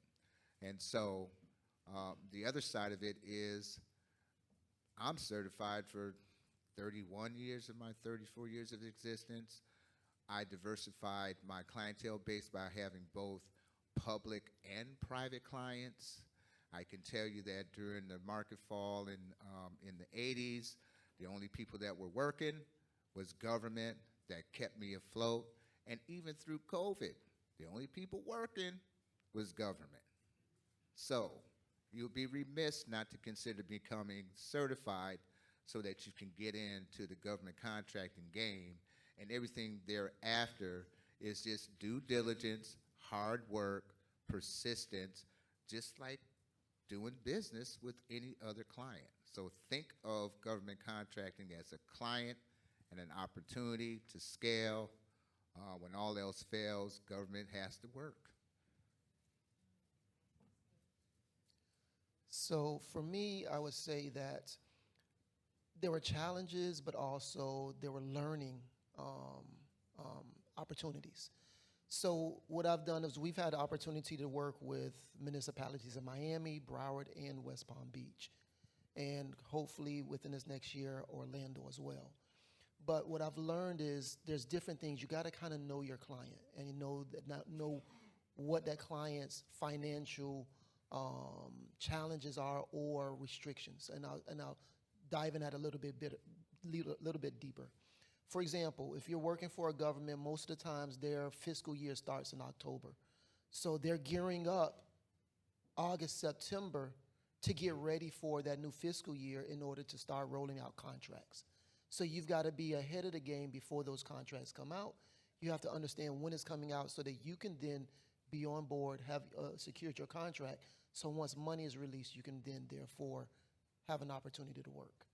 But then in addition to that, you can't think of whoever the project manager that is assigned to you on your project, you can't be remiss and think that that person is going to be there forever. So it is extremely key to document what your project manager, what they direct you to do. And what happens is I've had different challenges or different times where we've designed a project, we've gotten to a certain stage, and a project manager left. And then they're asking me, hey, Zamar, why did you do this? Or why did you design this way? This isn't our design criteria. And I've had to either then go back through emails or go back and look at documentations or meeting minutes documenting why things change and why things weren't on their typical. And I think that is so important, just rather if you're in architect, accounting, construction, to document those things, why things change or why things aren't normal. So I think that those were some of the challenges that I've learned along the way. Thank you all for that. I think you've all pointed out something crucial, and I've heard it said here before. You need to understand the process. And I don't care what governmental entity you deal with, there is a process. And you need to know what that process is. Because once you know that process, then you can have a better opportunity doing business with whoever that entity is. So having said that, and I kind of, part of the cat's out of the bag already, but have you had opportunities with the wonderful city of West Palm Beach and with Palm Beach County or with the school district? So, Let me start out with that. So the answer is yes, yes, yes. City of West Palm Beach has been good to me. I'm a stalker at City Hall, so my office is like a half a block away. I think Frank can say on any given day he might see me just roaming through the halls in City Hall aimlessly, not really looking for anything to do, but just walking around, enjoying the scenery. you think he works there? But to the point is that, you build these relationships, you cultivate these relationships first with staff and then on to the elected officials, and then you're consistent about that. And you find it's amazing what little nuggets of information you find out when you're kind of roaming through City Hall. Same thing happens at the county level. I've had at least 16 contracts with the city of West Palm Beach, and 19 with the county through the duration of my business expectancy. And then even now, with the one penny surtax that was passed in 2016, that's a multi-year contract that was supposed to end 10 years, but they keep adding on another year. So now we're up to 12 years now into this thing. And, so it's just been wonderful to speak about the relationship and the opportunity to contract with both of those entities. And there's some others that I failed to mention. But the point is that I don't know where I would be without those opportunities. I'd probably be on the grind, on the real tip, still on the grind. It's offered me an opportunity to bring my younger daughters into my business and being able to pay them somehow they want to be paid more than everybody else. I don't get that. So, but nonetheless, I'm just thrilled to have them part of it. So yes, Frank, it's been good. I appreciate you and forged a great relationship with you. I know we joke a lot, but we handle our business, I think. So here's the cheat code to playing Nintendo, beating the game. Once you get certified, the counties, the city, other local municipalities reciprocate. So once you get certified and get those, understanding of your contract and say you do work with Frank, you can take that over to Miss Colleen Robb. Then you can take it over to Dave Dolan at the school district. And then you can take it to the county where those guys are. And once you learn the process, you want to go and get those relationships. You want to get those opportunities, even on a small scale with the school district. Start off over there and then do a couple of things, get your name, go over to the county, introduce yourself, get a couple of small jobs, and so forth. Before you know it, they're giving you a $100,000 contract. Before you know it, you got $1 million contract over here. Before you know it, you got another $1 million. So you might have a $4 or $5 million program in no time. So you want to make sure that you understand the process for each one, understand your paperwork, have your back office situated where, paperwork can process timely, you got some help. Yes, we for the last 20 plus years have worked with all 3 organizations and the other 20 other small organizations, Village of North Palm, Village of Wellington, City of Lake Worth. I mean, once you get your system, you can just rack up because there are so many different municipalities here in Palm Beach County, and they all, have their own thing going on. So I'll tell you that we've been very successful in all the local municipalities, and City of West Palm, of course, is our favorite. Really, Ezra? Good job, Ezra. What a plug. But speaking of those 4 entities, or 3 entities, we are doing work with all of them, have done work with Frank, and like you mentioned the fire stations earlier, that was very, very important. We've been able to, because of that, we've been able to go other places and do fire stations too as well and stuff, building that reputation.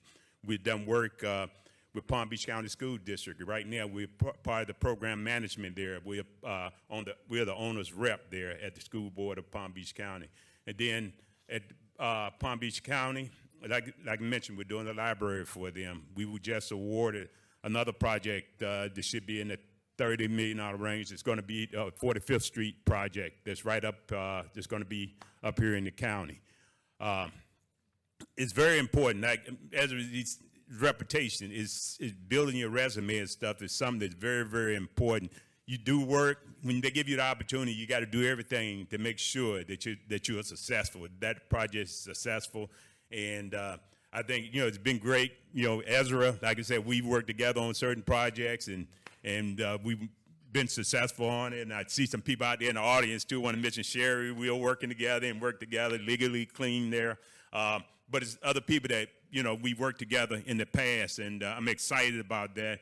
And, so. So Dwight, I'm sorry, Frank, I'm taking over Yeah. this job.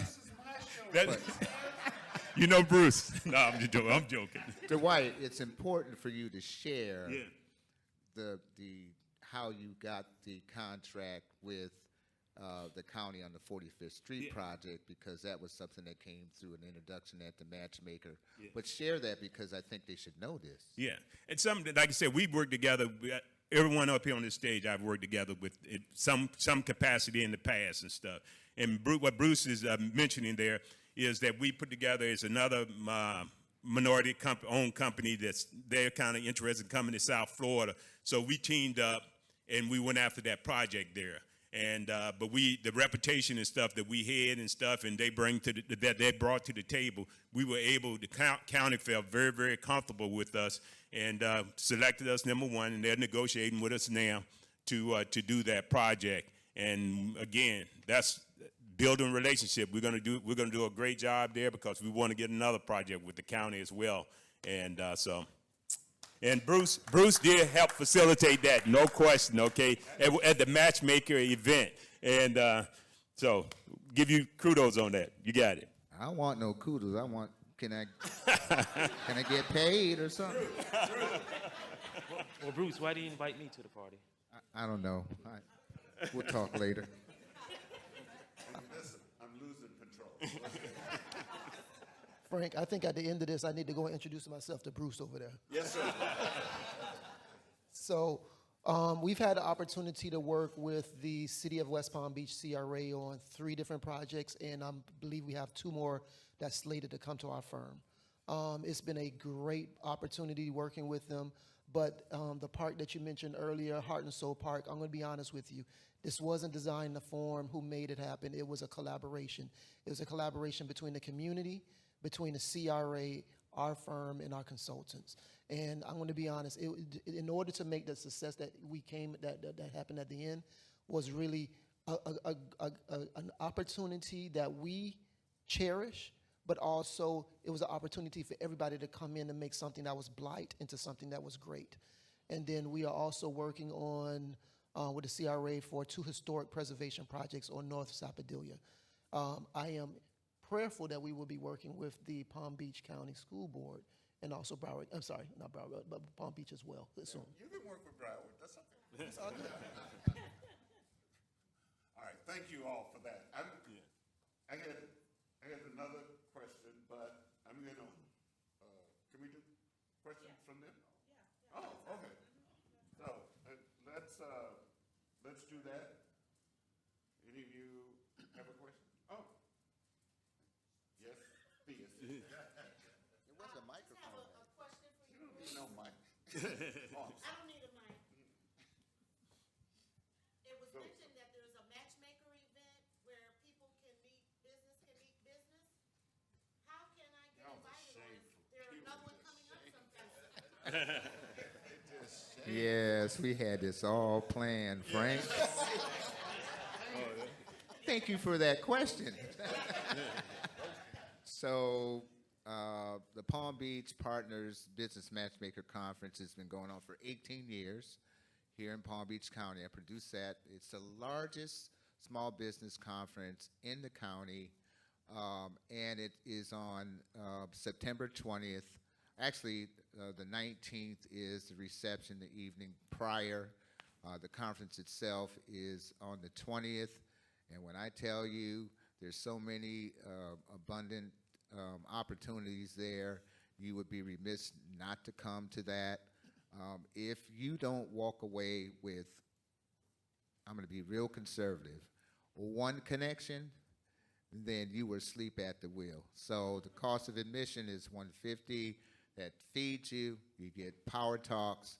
You can go to the website, pbmatchmaker.com, and check it out. But we'd like to, it's an opportunity for all the small businesses, certified or not, to see what abundance of opportunities are there for you to take advantage of. Any other lead? Loaded questions? I'll save those for later. Yeah. Brenda? Yes. My question is about small businesses, especially as they're starting out after they're certified. How important it is for them to, thank you, how important it is for them to try to partner up with bigger entities, and how can they go about that? I don't want to monopolize this conversation, but go ahead. Yeah. I mean, I can talk to you from my experience at D. Stevenson Construction. When we started out, I mean, we didn't have any experience. We really didn't have a lot of, we're just trying to build a company, all the things that are necessary and stuff. And one of the ways we did that was by teaming with larger companies and stuff. We got to know how they did business, where they did business, how to pursue business, how to go about maintaining relationships.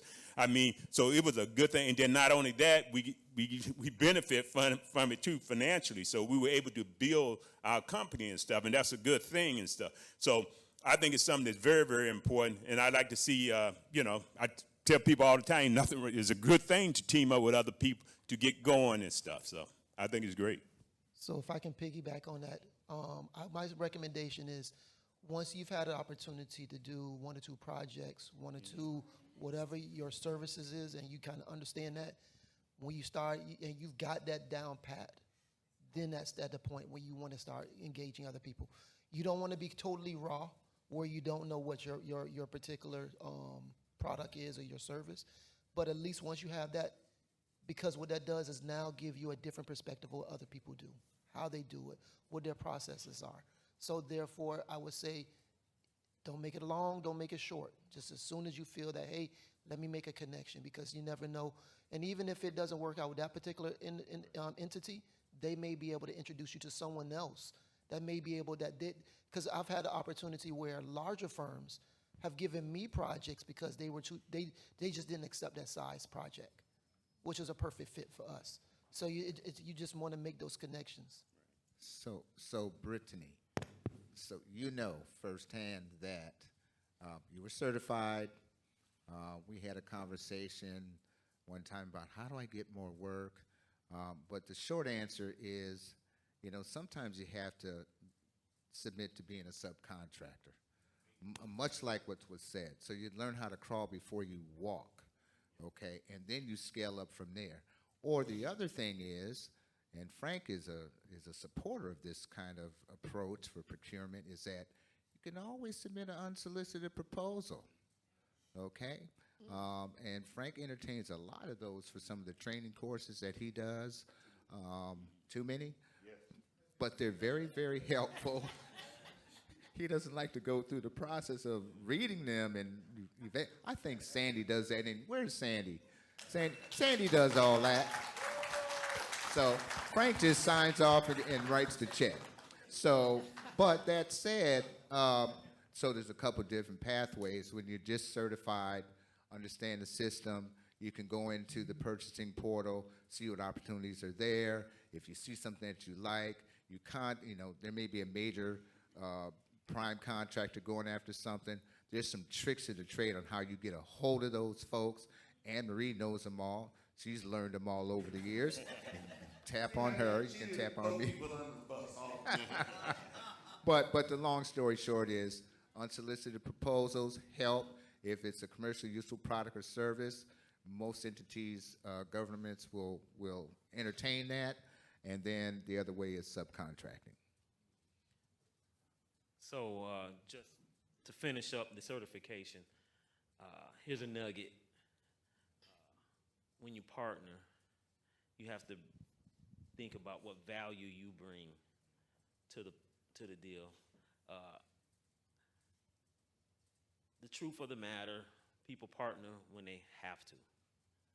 If there's a win-win situation. So if you're thinking about partnering with this guy or myself, you know, what could you bring to the table? So that's kind of what you want to think about, and that'll maximize your opportunities, because you can kind of DR myself and say, hey man, I can do some of that paperwork, or I can put someone on the job that can sit and, you know, be a superintendent or assistant superintendent. You know, your certification alone won't maximize your ability to partnership.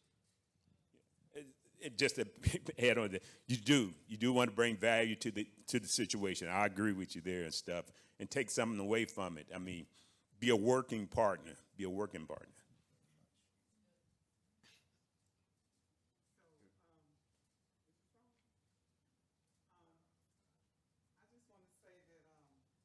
I'm an independent insurance agent, and I know that's something that we all need, but I'm interested in getting that connection with someone that can assist me with maybe getting a government contract. I've taken some courses virtually with Mr. Lewis and Maria and so on and so forth, and I'm just trying to get some contacts here. I want to definitely meet with some other people to see what is available for independent insurance agents. I don't know if there's any other agents here, but if there are, I'd be interested in certainly networking with you. So if you all could speak to that, that would be good. Thank you. Yes, ma'am. Yeah, we will. Go ahead. Okay. Okay. Good afternoon, everybody. My name is Sherry Rudolph. I own a company called Legally Clean. We clean corners, so you don't have to. We do primarily commercial and post-construction cleaning. We've worked with Mr. Stevenson, and we have a really good partnership, and we'd like to do more business with you, according some of those larger projects. And now that you saw what we are able to do, that you can give us more work. But in addition to that, I wanted to ask about new projects that are available or coming through the pipeline. How do we find out about those before the shovel is put in the ground and all of the contacts have been made? In addition to that, somebody mentioned CRA. I also wanted to know, how do you develop partnerships with CRA in order to get in on those opportunities as well? Thank you. All right. My bad. Frank, feel free to answer that question, please, for us. We got your back. We got your back. Some pretty things stand up. Have a little knowledge. But in answer to your question, and in answer to your question, they're all the same. You need to get to know me. I tell people all the time, you can be the best at what you do, but if I know nothing about you, I can't help you get better. So that's your first step. And once again, by doing that, we can introduce you to the proper people who you can find out when a project's coming up, and so forth and so on.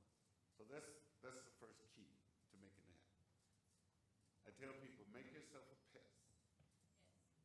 Yes, sir. Good morning still, right?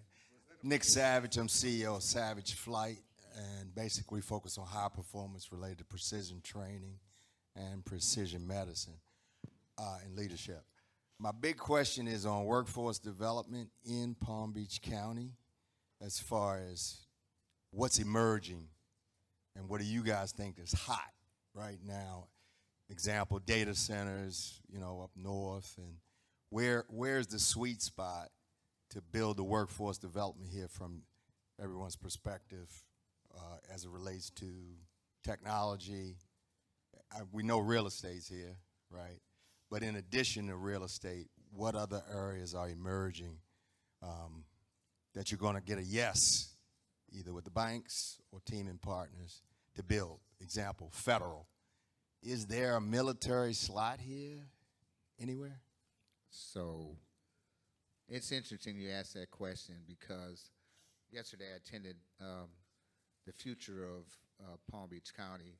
It was an event, a workshop put on by the Economic Council, and it addresses the very thing that you're talking about, the trends and the clusters that are going to be coming to Palm Beach County in the next 5 to 10 years. Business Development Board knows about those trends, so I would suggest, contacting them. But the sweet spots were, as part of your question was, technical, AI, and everybody's afraid of AI. AI is not going to take your job. It's the guy that's doing the AI that's going to take your job. So that makes sense. AI is just not going to come in and take your job. There's too many human characteristics about that. High tech, high-speed rail, alternative modes of transportation, so training mechanisms, building that workforce in those areas are going to be the cutting edge thing. And if you get ahead of the curve and learn about what was happening in yesterday's thing through either the Economic Council or the Business Development Board of Palm Beach County, you'll be doing yourself a big favor. So are data centers, since it's a Cat 5 area? Yes, absolutely. They still building them here? Yes, sir. Okay. I think he answered the question. I'm not that familiar with data centers, but I know that they're supposed to be doing a lot more computers and that kind of thing down here and stuff. But I just see South Florida as just great area, and all the areas should be, should be increasing and stuff. Continue to, airports, seaports, everything. So that's just my thought.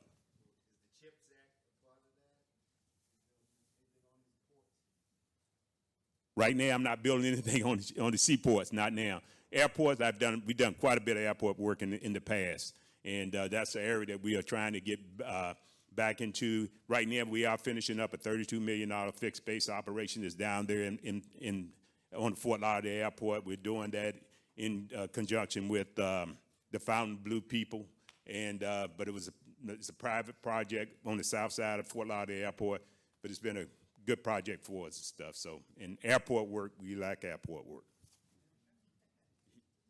Okay. Yes, Anne Marie.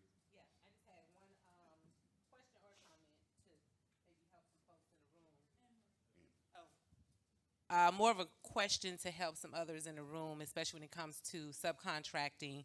How important is flexibility when it comes to size of the project, scope of the project, and pricing for the project for those who are interested in subcontracting? How important is that? And then for you, Mr. Hayden, how important is it for them to, through you first, but also through some of their own due diligence, getting to know different departments who buy or buyers who purchase their actual products or services? I would, but I'm going to yield to you, sir. No, she said and me, so you answered the first part. I'll take care of it. Oh, we're going to be a team? Yeah. Oh, okay. So, flexibility in terms of being a subcontractor. So there's 3 key things you need to do. 1, identify the major prime subcontractor and reach out to them, and then you know that they have a small business requirement. And if what your commercially useful product or service entails, you got to sell them on it. And they may ask you for a proposal. So again, you're going to have to write a proposal. That's not an unsolicited proposal. That's a direct request from their prime subcontractor to enlist you in their work. So one of the tricks I use based on what they're looking for, I don't give a finite number. I give a range. So that means that I can fit into their budget. Now, I might have to take the low end of that range on that first subcontract, but if you deliver the commercially useful product to their satisfaction or beyond, guess what's going to happen? They're going to call you back, and you're going to have another opportunity. So that's my first thing, and that speaks directly to the flexibility thing. Even being flexible in the scope of services. Maybe they want you to do something beyond what you've listed in your proposal, or they want to take something away from that, and they already have somebody taking care of that. Be flexible on all 3 fronts. And in answer to your question is, you need to reach out to me, first of all. I'm not as with the Small Business Administration giving out his cell phone number. I'll be more than happy to give you my business card, but no, but my cell phone number is on my business card. So reach out to me. We do a lot of things to assist businesses, small business, minority-owned firm. We'll set up a meeting for you with those project managers who are going to be handling that particular project. So you get an opportunity to meet them, they get an opportunity to meet you as well. One of the downsides that occur, whether it's in government or even with contractors, they like to do work with people they know. And so what I've attempted to do with the city is to get my engineers and the like to also look at some people you don't know, to give them an opportunity. Because some of the folks who are feeding at the trough now, you didn't know them, but they did such a good job, then you invited them back. And you don't know what we're missing out there if you don't provide that opportunity. So it all begins by reaching out to us, and we can set up some things for you. So finally, I want to thank the panelists. Sorry. Hello? I think you provided some excellent You have a question over there, Excuse me. Frank. We got a question over here as well.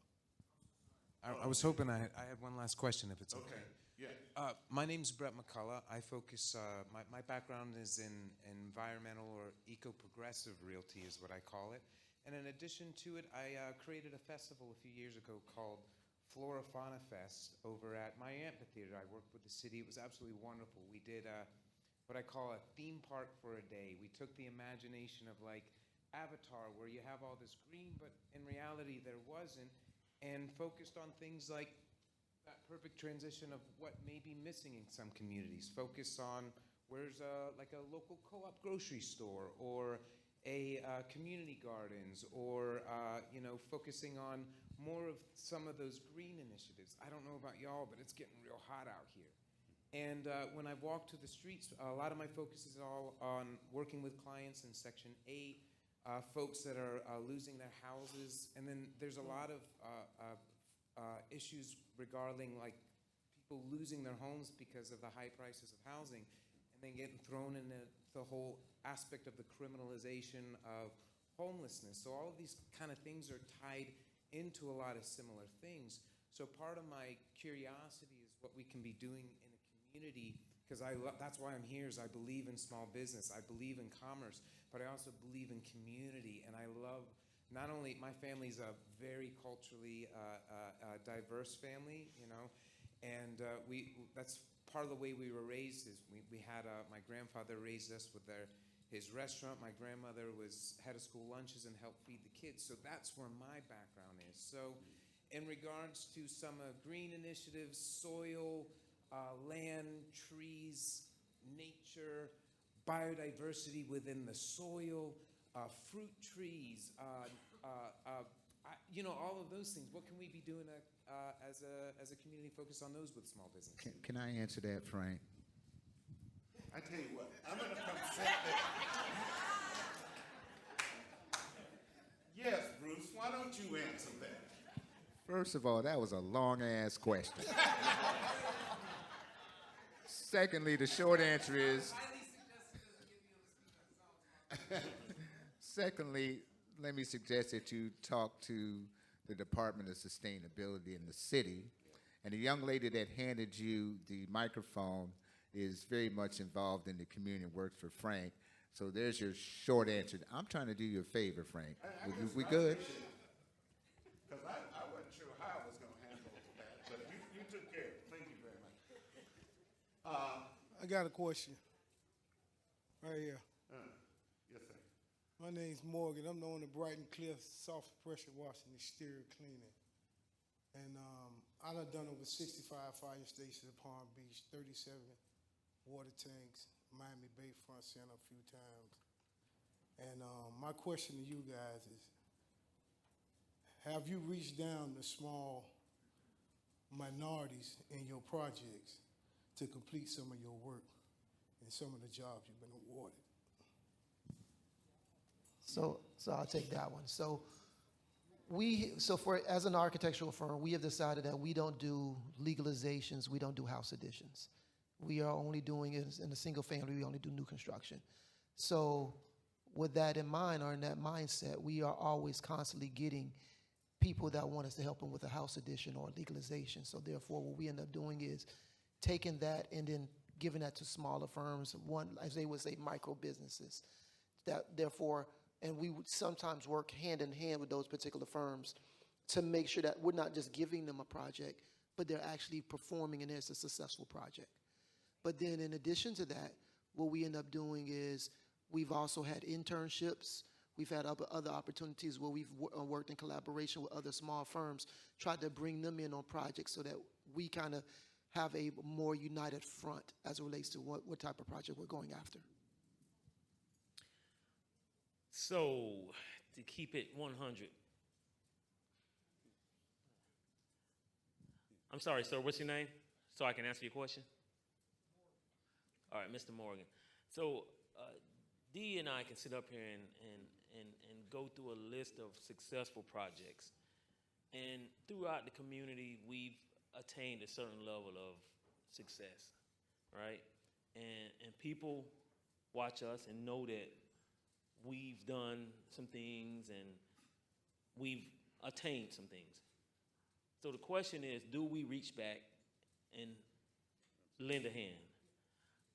I'll say that this guy and myself have a fiduciary responsibility to do just that.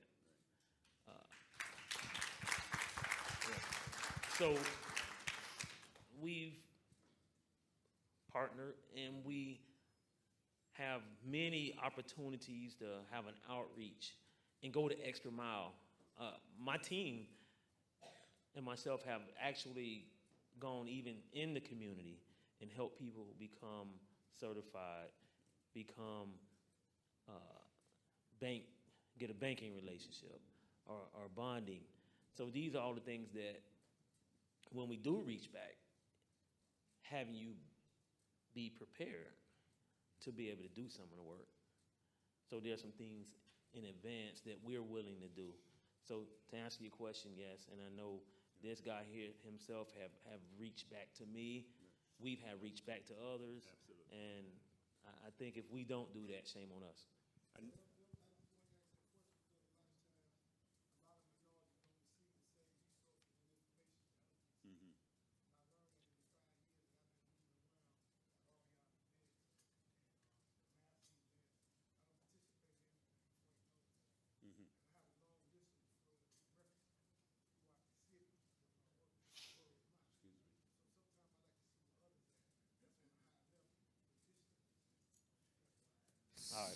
I don't want to, I mean, pile on, just be piling on, but if we don't do it, who's going to do it? And we need to help out. We need to do our part. So I agree with you there. So we can get your card maybe at the end of this. Thank you. So I'm going to have one. Go ahead. I really do need to bring it to a close because there's some people standing at the back door that keep giving me the. I didn't mean to call you out like that. But in conclusion, what you should do once we wrap this up is going to be your networking time. We're also providing some lunch for you, and those are the times that you can get one-on-one with the individuals who are up here today. So I want to extend a heartfelt thanks to my city of West Palm Beach, Small Business Association, Palm Beach Atlantic University for allowing us to use their house for the day.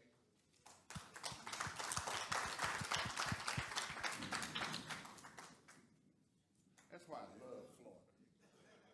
I just love it. I mean, it's bright and sunny all day, and then all of a sudden, good Lord say, well, it's time to do something. So I want to especially thank the Mosaic Group.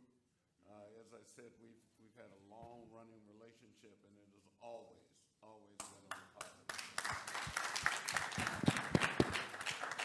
I hope you found the discussions that we've had here that were productive, but don't end it when this is all over.